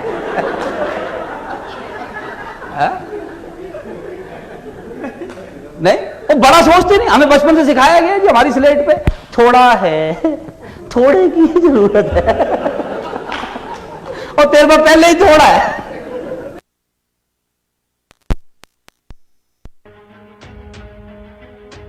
ये तस्वीरें देखकर आप कंफ्यूज हो सकते हैं कि क्या ये किसी ज्वेलरी का शोरूम है या फिर घर में कोई बैंक खुल गया है। ये तस्वीरें देखकर तो लाखों कमाने वाले भी अपनी छाती कूटेंगे, क्योंकि ये पूरा खजाना सरकारी महकमे में तैनात एक चपरासी का है। जी हाँ, चपरासी का। नरसिम्हा रेड्डी नेल्लोर के डेप्यूटी ट्रांसपोर्ट कमिश्नर के दफ्तर में चपरासी है। एंटी करप्शन डिपार्टमेंट ने जब नरसिम्हा रेड्डी के ठिकानों पर छापा मारा तो टीम भी उसका खजाना देखकर दंग रह गई। रेड्डी के पास अब तक 100 करोड़ से ज्यादा की संपत्ति बरामद हो चुकी है। इसमें 2 किलो सोना, 7 किलो चांदी, 7,70,000 रुपए का कैश, 50 एकड़ से ज्यादा खेती की जमीन के कागजात, 1.25 करोड़ रुपए की LIC, 20 लाख रुपए बैंक में जमा धन, 17 प्लॉट और 3 मंजिला पेंट हाउस शामिल है। गौर करने वाली बात यह है कि रेड्डी की तनख्वाह महज 40,000 रुपए महीना है, लेकिन रेड्डी तो अपने अफसरों का खास था। अफसरों के लिए दलाली से उसने अपना साम्राज्य खड़ा कर लिया था। यहाँ तक कि उसका प्रमोशन भी 2 बार हुआ, लेकिन उसने प्रमोशन लिया ही नहीं। आशीष पांडे, हैदराबाद, आज तक। ਮੈਨੂੰ ਬ੍ਰੈਸਟ ਕੈਂਸਰ ਸੀ, ਮੈਂ ਆਪਰੇਸ਼ਨ ਕਰਾਇਆ ਕਿ ਪਿੰਡ ਪੰਜਵੜ ਮੁੱਖ ਸੇਵਾਦਾਰ ਕਿਸੇ ਮੁੰਡੇ ਦੀ ਸ਼ਾਦੀ ਹੋ ਗਈ ਜੀ ਗਵਾਂਢ ਦੇ ਵਿੱਚ, ਤੇ ਵਿਆਹ ਤੋਂ ਮਗਰੋਂ ਵੀਰ ਆਪਦੀ ਘਰ ਵਾਲੀ ਨੂੰ ਪੁੱਛਦਾ, ਕਹਿੰਦਾ ਵੀ ਤੈਨੂੰ ਮੇਰੇ ਦੇ ਵਿੱਚ ਇਹ ਜੀ ਕੀ ਚੰਗੀ ਚੀਜ਼ ਲੱਭੀ, ਕੀ ਮੇਰੇ 'ਚ ਚੰਗਾ ਵੇਖਿਆ ਕਿ ਤੂੰ ਮੇਰੇ ਨਾਲ ਵਿਆਹ ਕਰਾਇਆ। ਕਹਿੰਦੀ ਮੈਂ 2-3 ਵਾਰੀ ਨਾ ਬਾਲਕੋਨੀ ਦੇ ਵਿੱਚੋਂ ਸਾਨੂੰ ਤੁਹਾਡਾ ਵਿਹੜਾ ਸਿੱਧਾ ਦੀਦਾ ਤੇ ਮੈਂ ਦੇਖਿਆ ਸੀ ਵੀ ਤੂੰ ਭਾਂਡੇ ਵੀ ਸੋਹਣੇ ਧੋ ਲੈਣਾ ਤੇ ਕੱਪੜੇ ਵੀ ਸੋਹਣੇ ਧੋਣਾ, ਤਾਂ ਕਰਕੇ ਮੈਨੂੰ ਪਸੰਦ ਆਇਆ ਤੇ ਮੈਂ ਤੇਰੇ ਨਾਲ ਵਿਆਹ ਕਰਾ ਲਿਆ। ਵਾਹਿਗੁਰੂ ਜੀ ਕਾ ਖਾਲਸਾ, ਵਾਹਿਗੁਰੂ ਜੀ ਕੀ ਫਤਿਹ ਜੀ। ਦਾਸ ਹਰਜਿੰਦਰ ਸਿੰਘ, ਪਿੰਡ ਪੰਜਵੜ, ਮੁੱਖ ਸੇਵਾਦਾਰ ਬ੍ਰਹਮ ਗਿਆਨੀ ਬਾਬਾ ਬੁੱਢਾ ਸਾਹਿਬ ਜੀ ਸਤਿਕਾਰ ਕਮੇਟੀ ਝਬਾਲ। ਕੁਝ ਜ਼ਰੂਰੀ ਗੱਲਾਂ ਨੇ ਕਿ ਅੱਜ ਧੰਨ ਸ੍ਰੀ ਗੁਰੂ ਗ੍ਰੰਥ ਸਾਹਿਬ ਜੀ ਮਹਾਰਾਜ ਜੀ ਦਾ ਜੋ ਵਜ਼ੀਰ ਆ ਉਹਨੂੰ ਬੜੀਆਂ ਔਂਕੜਾਂ ਆ ਰਹੀਆਂ ਨੇ। ਜਿਹੜੇ ਪਿੰਡਾਂ ਦੇ ਵਿੱਚ, ਸ਼ਹਿਰਾਂ ਦੇ ਵਿੱਚ ਗੁਰਦੁਆਰੇ ਸਾਹਿਬ ਨੇ, ਖਾਸ ਕਰਕੇ ਕਮੇਟੀਆਂ ਨੂੰ, ਪ੍ਰਧਾਨ ਸਾਹਿਬਾਨ ਜਿੰਨੇ ਵੀ ਗੁਰਦੁਆਰਿਆਂ ਦੇ ਨੇ ਜਾਂ ਮੈਂਬਰ ਸਾਹਿਬਾਨ ਨੇ, ਉਹਨਾਂ ਨੂੰ ਨਿਮਰਤਾ ਸਹਿਤ ਬੇਨਤੀ ਆ ਕਿ ਗੁਰਦੁਆਰੇ ਸਾਹਿਬ ਦਾ ਗ੍ਰੰਥੀ ਚੜ੍ਹਦੀ ਕਲਾ ਦਾ ਰੱਖਿਆ ਜਾਵੇ। ਹੱਦ ਤੋਂ ਵੱਧ ਉਹਨੂੰ ਜਿਹੜੀ ਆ ਵੱਧ ਤੋਂ ਵੱਧ ਤਨਖਾਹ 10,000 ਤੋਂ ਉੱਪਰ ਉਹਨੂੰ ਦਿੱਤੀ ਜਾਵੇ ਤਾਂ ਕਿ ਉਹਦੇ ਬੱਚੇ ਚੰਗੇ ਸਕੂਲਾਂ ਦੇ ਵਿੱਚ ਪੜ੍ਹਨ, ਕਿਉਂਕਿ ਆਪਣੇ ਘਰਾਂ ਦੇ ਵਿੱਚ ਖਰਚਾ ਬਹੁਤ ਜ਼ਿਆਦਾ ਤੇ ਗ੍ਰੰਥੀ ਸਿੰਘ ਦਾ ਵੀ ਜਿਹੜਾ ਖਰਚਾ ਵਾ ਉਹ ਵੀ ਬਹੁਤ ਜ਼ਿਆਦਾ ਹੁੰਦਾ ਏ। ਗ੍ਰੰਥੀ ਸਿੰਘ ਜਿਹੜਾ ਵਾ ਬ੍ਰਹਮ ਗਿਆਨੀ ਬਾਬਾ ਬੁੱਢਾ ਸਾਹਿਬ ਜੀ ਦਾ ਰੂਪ ਆ। ਜੇਕਰ ਗ੍ਰੰਥੀ ਜੀਵਨ ਵਾਲਾ ਹੋਵੇ ਤੇ ਗ੍ਰੰਥੀ ਚੜ੍ਹਦੀ ਕਲਾ ਦੇ ਜੀਵਨ ਵਾਲਾ ਹੋਵੇ। ਬਾਬਾ ਬੁੱਢਾ ਸਾਹਿਬ ਜੀ ਪਹਿਲੇ ਹੈਡ ਗ੍ਰੰਥੀ ਸਾਹਿਬਾਨ ਹੋਏ ਨੇ ਜਿਨ੍ਹਾਂ ਨੇ ਗੁਰੂ ਗ੍ਰੰਥ ਸਾਹਿਬ ਜੀ ਮਹਾਰਾਜ ਜੀ ਦੀ ਤਹਿ ਦਿਲੋਂ ਸਤਿਕਾਰ ਸਹਿਤ ਸੇਵਾ ਨਿਭਾਈ ਤੇ ਪਹਿਲੇ ਵਜ਼ੀਰ ਹੋਏ ਨੇ। ਪਰ ਅੱਜ ਵਜ਼ੀਰਾਂ ਦੀ ਹਾਲਤ ਜਿਹੜੀ ਆ ਉਹ ਬੜੀ ਤਰਸਯੋਗ ਬਣਾ ਕੇ ਰੱਖ ਦਿੱਤੀ। ਅਸੀਂ ਮੰਗਤੇ ਬਣਾ ਕੇ ਰੱਖ ਦਿੱਤਾ ਏ। ਆ ਥੋੜੇ ਦਿਨ ਹੋਏ ਨੇ ਇੱਕ ਗ੍ਰੰਥੀ ਸਿੰਘ ਦੀ ਵੀਡੀਓ ਮੈਂ ਵੇਖ ਰਿਹਾ ਸੀ, ਬੜਾ ਦੁੱਖ ਹੋਇਆ ਕਿ ਅਸੀਂ ਇਹੋ ਜਿਹੇ ਬੰਦੇ ਪ੍ਰਧਾਨ ਲਾ ਕੇ, ਇਹੋ ਜਿਹੀ ਕਮੇਟੀ ਬਣਾ ਕੇ ਜਿਨ੍ਹਾਂ ਦਾ ਧਿਆਨ ਹੀ ਬਿਲਕੁਲ ਗੁਰਦੁਆਰੇ ਦੀ ਗੋਲਕ ਵੱਲੇ ਹੁੰਦਾ ਏ। ਕਦੇ ਵੀ ਉਹਨਾਂ ਨੇ ਆਣ ਕੇ ਗ੍ਰੰਥੀ ਨੂੰ ਇਹ ਨਹੀਂ ਪੁੱਛਿਆ ਵੀ ਤੁਸੀਂ ਬਾਬਾ ਜੀ ਤੁਹਾਡਾ ਗੁਜ਼ਾਰਾ ਚੱਲਦਾ ਹੈ ਜਾਂ ਨਹੀਂ ਚੱਲਦਾ, ਤੁਹਾਡੇ ਬੱਚੇ ਸਕੂਲ ਗਏ ਜਾਂ ਨਹੀਂ ਗਏ, ਕਿਸੇ ਚੀਜ਼ ਦੀ ਤੁਹਾਨੂੰ ਕੋਈ ਦਿੱਕਤ ਨਹੀਂ ਆ ਰਹੀ। ਇੱਥੋਂ ਤੀਕ ਆ ਗੁਰੂ ਦੇ ਪਿਆਰੋ, ਮੈਂ ਖੁਦ ਗ੍ਰੰਥੀ ਆ। ਤਕਰੀਬਨ 6 ਮਹੀਨੇ ਜਿਹੜੇ ਗਰਮੀਆਂ ਦੇ ਹੁੰਦੇ ਆ ਨਾ, ਕਿਸੇ ਗ੍ਰੰਥੀ ਨੂੰ ਕਨੈਕਟ ਕਰਕੇ ਵੇਖ ਲਓ, 6 ਮਹੀਨੇ ਗ੍ਰੰਥੀ ਜਿਹੜਾ ਵਾ ਗੁਰਦੁਆਰੇ ਸਾਹਿਬ ਵਿਹਲਾ ਬਹਿੰਦਾ ਵਾ। ਤੇ ਤੁਸੀਂ ਦੱਸੋ ਵੀ 6 ਮਹੀਨਿਆਂ ਬਾਅਦ ਝੋਨੇ ਤੋਂ ਤੇ ਕਣਕ ਤੋਂ ਦਾ ਗੁਜ਼ਾਰਾ ਹੋ ਸਕਦਾ? ਬਾਹਰ ਅਸੀਂ ਗੱਲਾਂ ਕਰਦੇ ਆ ਕਿ ਗ੍ਰੰਥੀ ਜਿਹੜਾ ਜੀ ਉਹ ਫਿੱਟ ਗਿਆ ਜੀ, ਉਹਨੂੰ ਆਮਦਨ ਬੜੀ ਹੈ। 5,000 ਰੁਪਏ ਦਾ ਤੇ ਗੁਰੂ ਦੇ ਪਿਆਰੇ ਸਭ ਨਹੀਂ ਲੱਗ ਜਾਂਦਾ। ਇਸ ਕਰਕੇ ਮੈਂ ਮੁੱਦਾ ਜਿਹੜਾ ਵਾ ਚੁੱਕਿਆ ਵਾ, ਇਹ ਹੋ ਸਕਦਾ ਕੱਲ ਜਾਂ ਪਰਸੋਂ ਅਖਬਾਰਾਂ ਤੇ ਸਾਰਿਆਂ ਤੇ ਬਿਆਨ ਲੱਗੂਗਾ। ਇਹ ਜੀ 5000 ਰੁਪਏ ਦਾ ਸਾਬਣ ਸਮਝ ਨਹੀਂ ਆਈ ਵੀ ਗ੍ਰੰਥੀ ਸਿੰਘ ਦੇ ਪਰਿਵਾਰ ਦੇ ਯੂਜ਼ ਕਰਨ ਵਾਸਤੇ ਆਖਿਆ ਜਾਂ ਸਾਰੇ ਗੁਰੂ ਘਰ ਦਾ। ਜੇਕਰ 10,000 ਤੋਂ ਮੰਗ ਰਹੇ ਆ ਤਨਖਾਹ ਤੇ 5,000 ਰੁਪਇਆ ਸਿੰਘ ਦਾ ਪਰਿਵਾਰ ਯੂਜ਼ ਕਰੂਗਾ ਤੇ ਫਿਰ ਤਾਂ 5,000 ਰੁਪਏ ਨਾਲ ਸਾਰਾ ਕੰਮ ਸੂਦ ਨਹੀਂ ਆਉਂਦਾ। ਉਹ ਤਾਂ ਡਿਮਾਂਡ ਕਰ ਰਹੇ, ਇਹਦਾ ਮਤਲਬ ਮਿਲ ਤੇ ਉਹਨਾਂ ਨੂੰ 3 ਜਾਂ 5 ਹੀ ਰਹੀ ਆ, ਤੇ ਫਿਰ 5,000 ਦਾ ਸਾਬਣ ਉਹ ਕਿੱਥੋਂ ਕਰਦੇ ਆ? ਇਹਦਾ ਮਤਲਬ ਕੋਈ ਫਰੋਡ ਕਰਦੇ ਆ ਸਿੰਘ ਆਲਰੇਡੀ ਸਾਡੇ। ਦੂਜੀ ਗੱਲ ਜੀ, ਜਿਹੜਾ ਸਿੰਘ ਕਹਿੰਦੇ ਆ ਵੀ ਬਹੁਤ ਬੁਰਾ ਹਾਲ ਆ, ਵੈਸੇ ਤਾਂ ਜੀ ਬਿਲਕੁਲ ਜੀ ਹਰੇਕ ਬੰਦੇ ਦਾ ਧਿਆਨ ਰੱਖਣਾ ਸਾਨੂੰ ਚਾਹੀਦਾ ਵਾ ਕਮੇਟੀ ਨੂੰ, ਜਿਹੜਾ ਕਮੇਟੀ ਦੇ ਨਾਲ ਜੁੜਿਆ ਹੋਇਆ ਵਾ। ਪਰ ਜੀ ਗੁਰੂ ਘਰਾਂ ਦੇ ਵਿੱਚ ਇੰਨਾ ਮਾੜਾ ਹਾਲ ਆ ਤੇ ਫਿਰ ਗੁਰੂ ਘਰ ਇੰਨੇ ਖੁੱਲ੍ਹ ਕਿਉਂ ਰਹੇ ਆ? ਜਾਂ ਤਾਂ ਫਿਰ ਇਹਦਾ ਮਤਲਬ ਗੁਰੂ ਘਰਾਂ ਦੀਆਂ ਕਮੇਟੀਆਂ ਨੂੰ ਬੜੀ ਜ਼ਿਆਦਾ ਆਮਦਨ ਆ, ਉਹ ਫਰੋਡ ਕਰ ਰਹੇ ਆ, ਉਹ ਖਾ ਰਹੇ ਆ। ਤੇ ਹੋਰ ਇਹਦਾ ਮਤਲਬ ਉਹ ਦੁਕਾਨ ਨਵੀਂ ਬਣ ਰਹੀ ਹੈ ਇੱਕ ਹੋਰ, ਪਹਿਲੀ ਦੁਕਾਨ ਸੋਹਣੀ ਚੱਲ ਪੈਂਦੀ ਹੈ ਤੇ ਤਾਂ ਹੀ ਉਹਦੇ ਬਰਾਬਰ ਤੇ ਹੋਰ ਕੋਈ ਬੰਦਾ ਆਣ ਕੇ ਦੁਕਾਨ ਖੋਲ੍ਹਦਾ ਨਾ। ਤੇ ਜੇ ਗੁਰੂ ਘਰ ਪਹਿਲਾਂ ਬਹੁਤ ਸੋਹਣਾ ਚੱਲ ਰਿਹਾ, ਉਹਦੇ 'ਚ ਬਹੁਤ ਸੋਹਣੀ ਕਮਾਈ ਆ ਰਹੀ ਹੈ, ਕਮੇਟੀ ਖਾ ਰਹੀ ਆ, ਫਰੋਡ ਕਰ ਰਹੀ ਆ ਪਬਲਿਕ ਦਾ ਪੈਸਾ, ਤੇ ਫਿਰ ਇਹਦਾ ਮਤਲਬ ਨਵਾਂ ਗੁਰੂ ਘਰ ਖੁੱਲ੍ਹਦਾ। ਤੇ ਜੇਕਰ ਗੁਰੂ ਘਰ ਦਾ ਪੈਸਾ ਕਮੇਟੀ ਦਾ ਵੀ ਬੁਰਾ ਹਾਲਿਆ ਨਹੀਂ ਚੱਲ ਰਿਹਾ ਤੇ ਉਧਰ ਗ੍ਰੰਥੀ ਸਿੰਘ ਵੀ ਕਹਿ ਰਿਹਾ ਵਾ ਵੀ ਬੁਰਾ ਹਾਲਿਆ, ਤੇ ਫਿਰ ਖੋਲ੍ਹਦੇ ਕਿਉਂ ਜੀ ਨਾ? ਕਿ ਗ੍ਰੰਥੀ ਸਿੰਘ ਸਾਨੂੰ ਇਹ ਗੱਲ ਨਹੀਂ ਸਮਝਾਉਣੀ ਚਾਹੀਦੀ ਉਹਨਾਂ ਨੂੰ ਵੀ ਇੰਨੇ ਗੁਰੂ ਘਰ ਨਾ ਖੋਲ੍ਹੋ? ਗੁਰੂ ਘਰ ਤਾਂ ਪਹਿਲਾਂ ਹੀ ਜ਼ਿਆਦਾ ਹੋ ਰਹੇ ਆ, ਫਿਰ ਸਾਰਿਆਂ ਦੇ ਸਪੀਕਰ ਉੱਪਰ ਲੱਗਦੇ ਆ ਤੇ ਇੱਕ ਗੁਰੂ ਘਰ ਦੇ 4 ਸਪੀਕਰ ਲੱਗੇ ਹੁੰਦੇ ਆ। ਇੱਕ ਦਿਨ ਇੱਕ ਕਿਸੇ ਸਿੰਘ ਨੇ ਬੰਦੇ ਨੇ, ਉਹ ਨਾਸਤਿਕ ਸੀ ਭਰਾ, ਤੇ ਉਹਨੇ ਪੋਸਟ ਪਾਈ ਹੋਈ ਸੀ, ਕਹਿੰਦਾ ਸਾਡੇ ਪਿੰਡ 17 ਗੁਰੂ ਘਰਾਂ ਦੀ ਆਵਾਜ਼ ਆਉਂਦੀ ਆ, ਇਕੱਲੇ ਗੁਰੂ ਘਰ ਨਹੀਂ, ਬਾਕੀ ਜਿਹੜੇ ਹੋਰ ਵੀ ਧਰਮ ਸਥਾਨ ਸੀ। ਕਹਿੰਦਾ ਮੋਰਨਿੰਗ ਟਾਈਮ ਤੇ ਸਵੇਰੇ ਸਾਡੇ ਵੀ ਪਿੰਡ ਦੇ, ਅਸੀਂ ਬਾਹਰ ਖੇਤਾਂ 'ਚ ਰਹਿੰਦੇ ਆ ਤੇ ਚਫੇਰੇ ਤੋਂ ਕਈ ਪਿੰਡਾਂ ਦਾ ਸਾਨੂੰ ਵਿਚਾਲਾ ਪੈਂਦਾ ਵਾ, ਤੇ ਕਿਸੇ ਦੀ ਥੋੜੀ ਕਿਸੇ ਦੀ ਜ਼ਿਆਦੀ, ਕਹਿੰਦਾ 17 ਦੀ ਸਪੀਕਰਾਂ ਦੀ ਸਾਨੂੰ ਆਵਾਜ਼ ਸੁਣਨੀ ਪੈਂਦੀ ਆ। ਕਹਿੰਦਾ ਸਮਝ ਕਿਸੇ ਦੀ ਵੀ ਨਹੀਂ ਆਉਂਦੀ। ਇੱਥੇ ਮੇਰੀ ਨਾਲ ਇੱਕ ਹੋਰ ਵੀ ਰਿਕਵੈਸਟ ਬਣਦੀ ਆ, ਮੈਂ ਪਬਲਿਕ ਦੇ ਅੱਗੇ, ਸਾਡੇ ਪੰਥ ਦੇ ਅੱਗੇ ਰਿਕਵੈਸਟ ਕਰਨੀ ਚਾਹੁੰਦਾ ਵੀ ਜੇ ਸਾਡੇ ਗੁਰੂ ਘਰ 8 ਖੁੱਲ੍ਹੇ ਆ ਤੇ 8 ਜਣੇ ਵਾਰੀ ਰੱਖ ਲਓ ਵੀ ਇੱਕ ਦਿਨ ਅਸੀਂ ਕਥਾ ਕਰਾਂਗੇ, ਦੂਜੇ ਦਿਨ ਦੂਜਾ ਕਰੂਗਾ, ਤੀਜੇ ਦਿਨ ਤੀਜਾ ਕਰੂਗਾ। ਨਿਤਨੇਮ ਪਬਲਿਕ ਨੇ ਜਿਹਨੇ ਸੁਣਨਾ ਵਾ ਜਾਂ ਕਥਾ ਜਿਹਨੇ ਸੁਣਨੀ ਆ ਉਹਨੇ ਇੱਕ ਸੁਣਨੀ ਆ, ਉਹਨੇ 8 ਨਹੀਂ ਸੁਣਨੀਆਂ। ਜਦੋਂ ਤੁਸੀਂ 8 ਜਣੇ ਇਕੱਠੀਆਂ ਸੁਣਾਓਗੇ, ਇੱਕ ਜਣਾ ਕਥਾ ਕਰ ਰਿਹਾ, ਦੂਜਾ ਜਣਾ ਨਿਤਨੇਮ ਸੁਣਾ ਰਿਹਾ, ਤੀਜੇ ਜਣੇ ਨੇ ਕੀਰਤਨ ਲਾਇਆ ਹੋਇਆ, ਤੇ ਆਵਾਜ਼ ਕਿਸੇ ਦੀ ਨਹੀਂ ਆਉਣੀ, ਸਮਝ ਨਹੀਂ ਜਾਣੀ ਕਿ ਅੱਗਾਂ ਪਬਲਿਕ ਨੂੰ ਕਿਸੇ ਦੀ ਵੀ ਆਉਣੀ। ਤੇ ਪਹਿਲਾਂ ਗ੍ਰੰਥੀ ਸਿੰਘ ਆਪਦਾ ਫਰਜ਼ ਨਿਭਾਉਣ ਸਹੀ ਤਰੀਕੇ ਦਾ, ਉਹ ਸਿਰਫ ਰੋਟੀ ਵਾਸਤੇ ਕੰਮ ਨਾ ਕਰਨ, ਫਿਰ ਉਹਨਾਂ ਦੀ ਆਓ ਭਗਤ ਜ਼ਰੂਰ ਹੋਊਗੀ। ਉਹਨਾਂ ਨੂੰ ਉਹਨਾਂ ਦਾ ਰੈਂਕ ਲੈਣਾ ਪੈਣਾ, ਕਿਸੇ ਨੇ ਦੇਣਾ ਨਹੀਂ। ਮਿੰਨਤਾਂ ਕਰਿਆ ਹੱਕ ਨਹੀਂ ਮਿਲਣੇ, ਕਮੇਟੀ ਦੇ ਅੱਗੇ ਮਿੰਨਤਾਂ ਕਰੋਗੇ ਜਾ ਕੇ ਹੱਕ ਨਹੀਂ ਮਿਲਣੇ।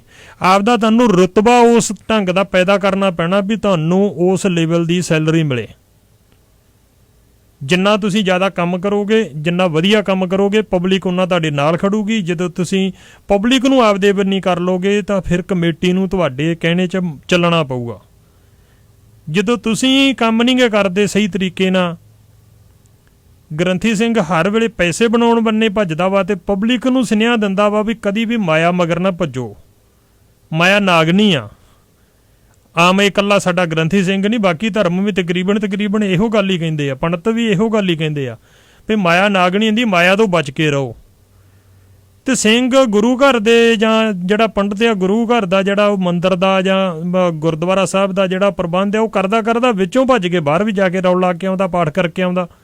ਜਿੱਦਾਂ ਕਿ ਅਸੀਂ ਕੀਰਤਨੀਆ ਸਿੰਘ ਸੱਦਦੇ ਆ ਸਾਡੇ ਵਿਆਹ ਸ਼ਾਦੀ ਦੇ ਉੱਤੇ ਜਾਂ ਅਖੰਡ ਪਾਠ ਦੇ ਉੱਤੇ, ਤੇ ਉਹ ਕਰਦੇ ਜੀ ਨਾਲ ਦੱਸੀ ਜਾਂਦੇ ਆ ਵੀ ਮਾਇਆ ਦੇ ਮਗਰ ਭੱਜਣਾ ਨਹੀਂ। ਤੇ ਪਰ ਪਾਠ ਹੁੰਦਿਆਂ ਸਾਰੀ ਸੰਗਤ ਹਾਲੀ ਆਪਦੇ ਉੱਥੇ ਬੈਠੇ ਹੁੰਦੇ ਆ, ਪ੍ਰਸ਼ਾਦ ਹਾਲੀ ਵਰਤਿਆ ਨਹੀਂ ਹੁੰਦਾ, ਤੇ ਉਹਨਾਂ ਨੇ ਕਮਰ ਕੱਸ ਲਿਆਉਂਦੇ ਆ। ਤੇ ਘਰ ਵਾਲਿਆਂ ਨੂੰ ਕਹਿੰਦੇ ਵੀ ਛੇਤੀ ਸਾਨੂੰ ਜਾਂ ਤਾਂ ਪ੍ਰਸ਼ਾਦਾ ਛਕਾ ਦਿਓ, ਨਹੀਂ ਤੇ ਸਾਨੂੰ ਇੱਦਾਂ ਭੇਜ ਦਿਓ, ਤੇ ਸਾਨੂੰ ਸਵਾਰੀ ਜ਼ਰੂਰ ਦਿਓ, ਅਸੀਂ ਗਾਹ ਜਾ ਕੇ ਪ੍ਰੋਗਰਾਮ ਭੁਗਤਾਉਣਾ ਵਾ।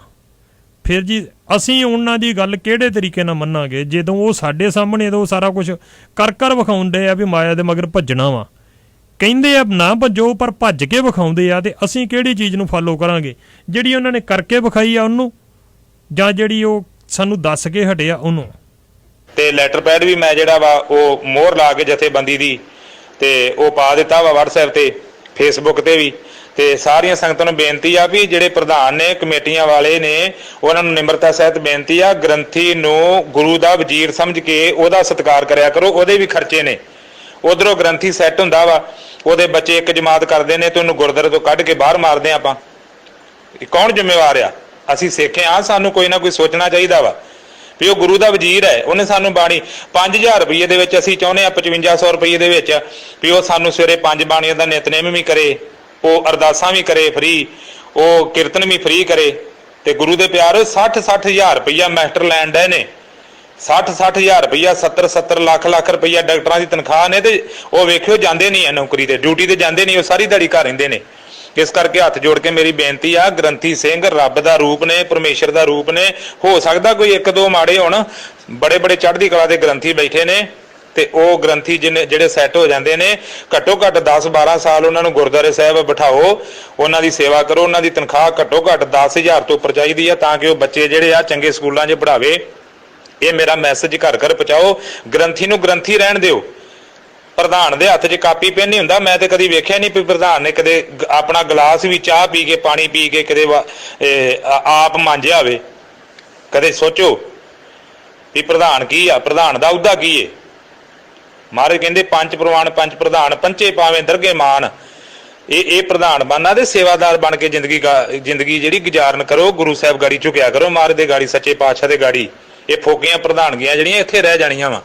ਤੇ ਐਵੇਂ ਗ੍ਰੰਥੀਆਂ ਨੂੰ ਤੰਗ ਨਾ ਕਰੋ।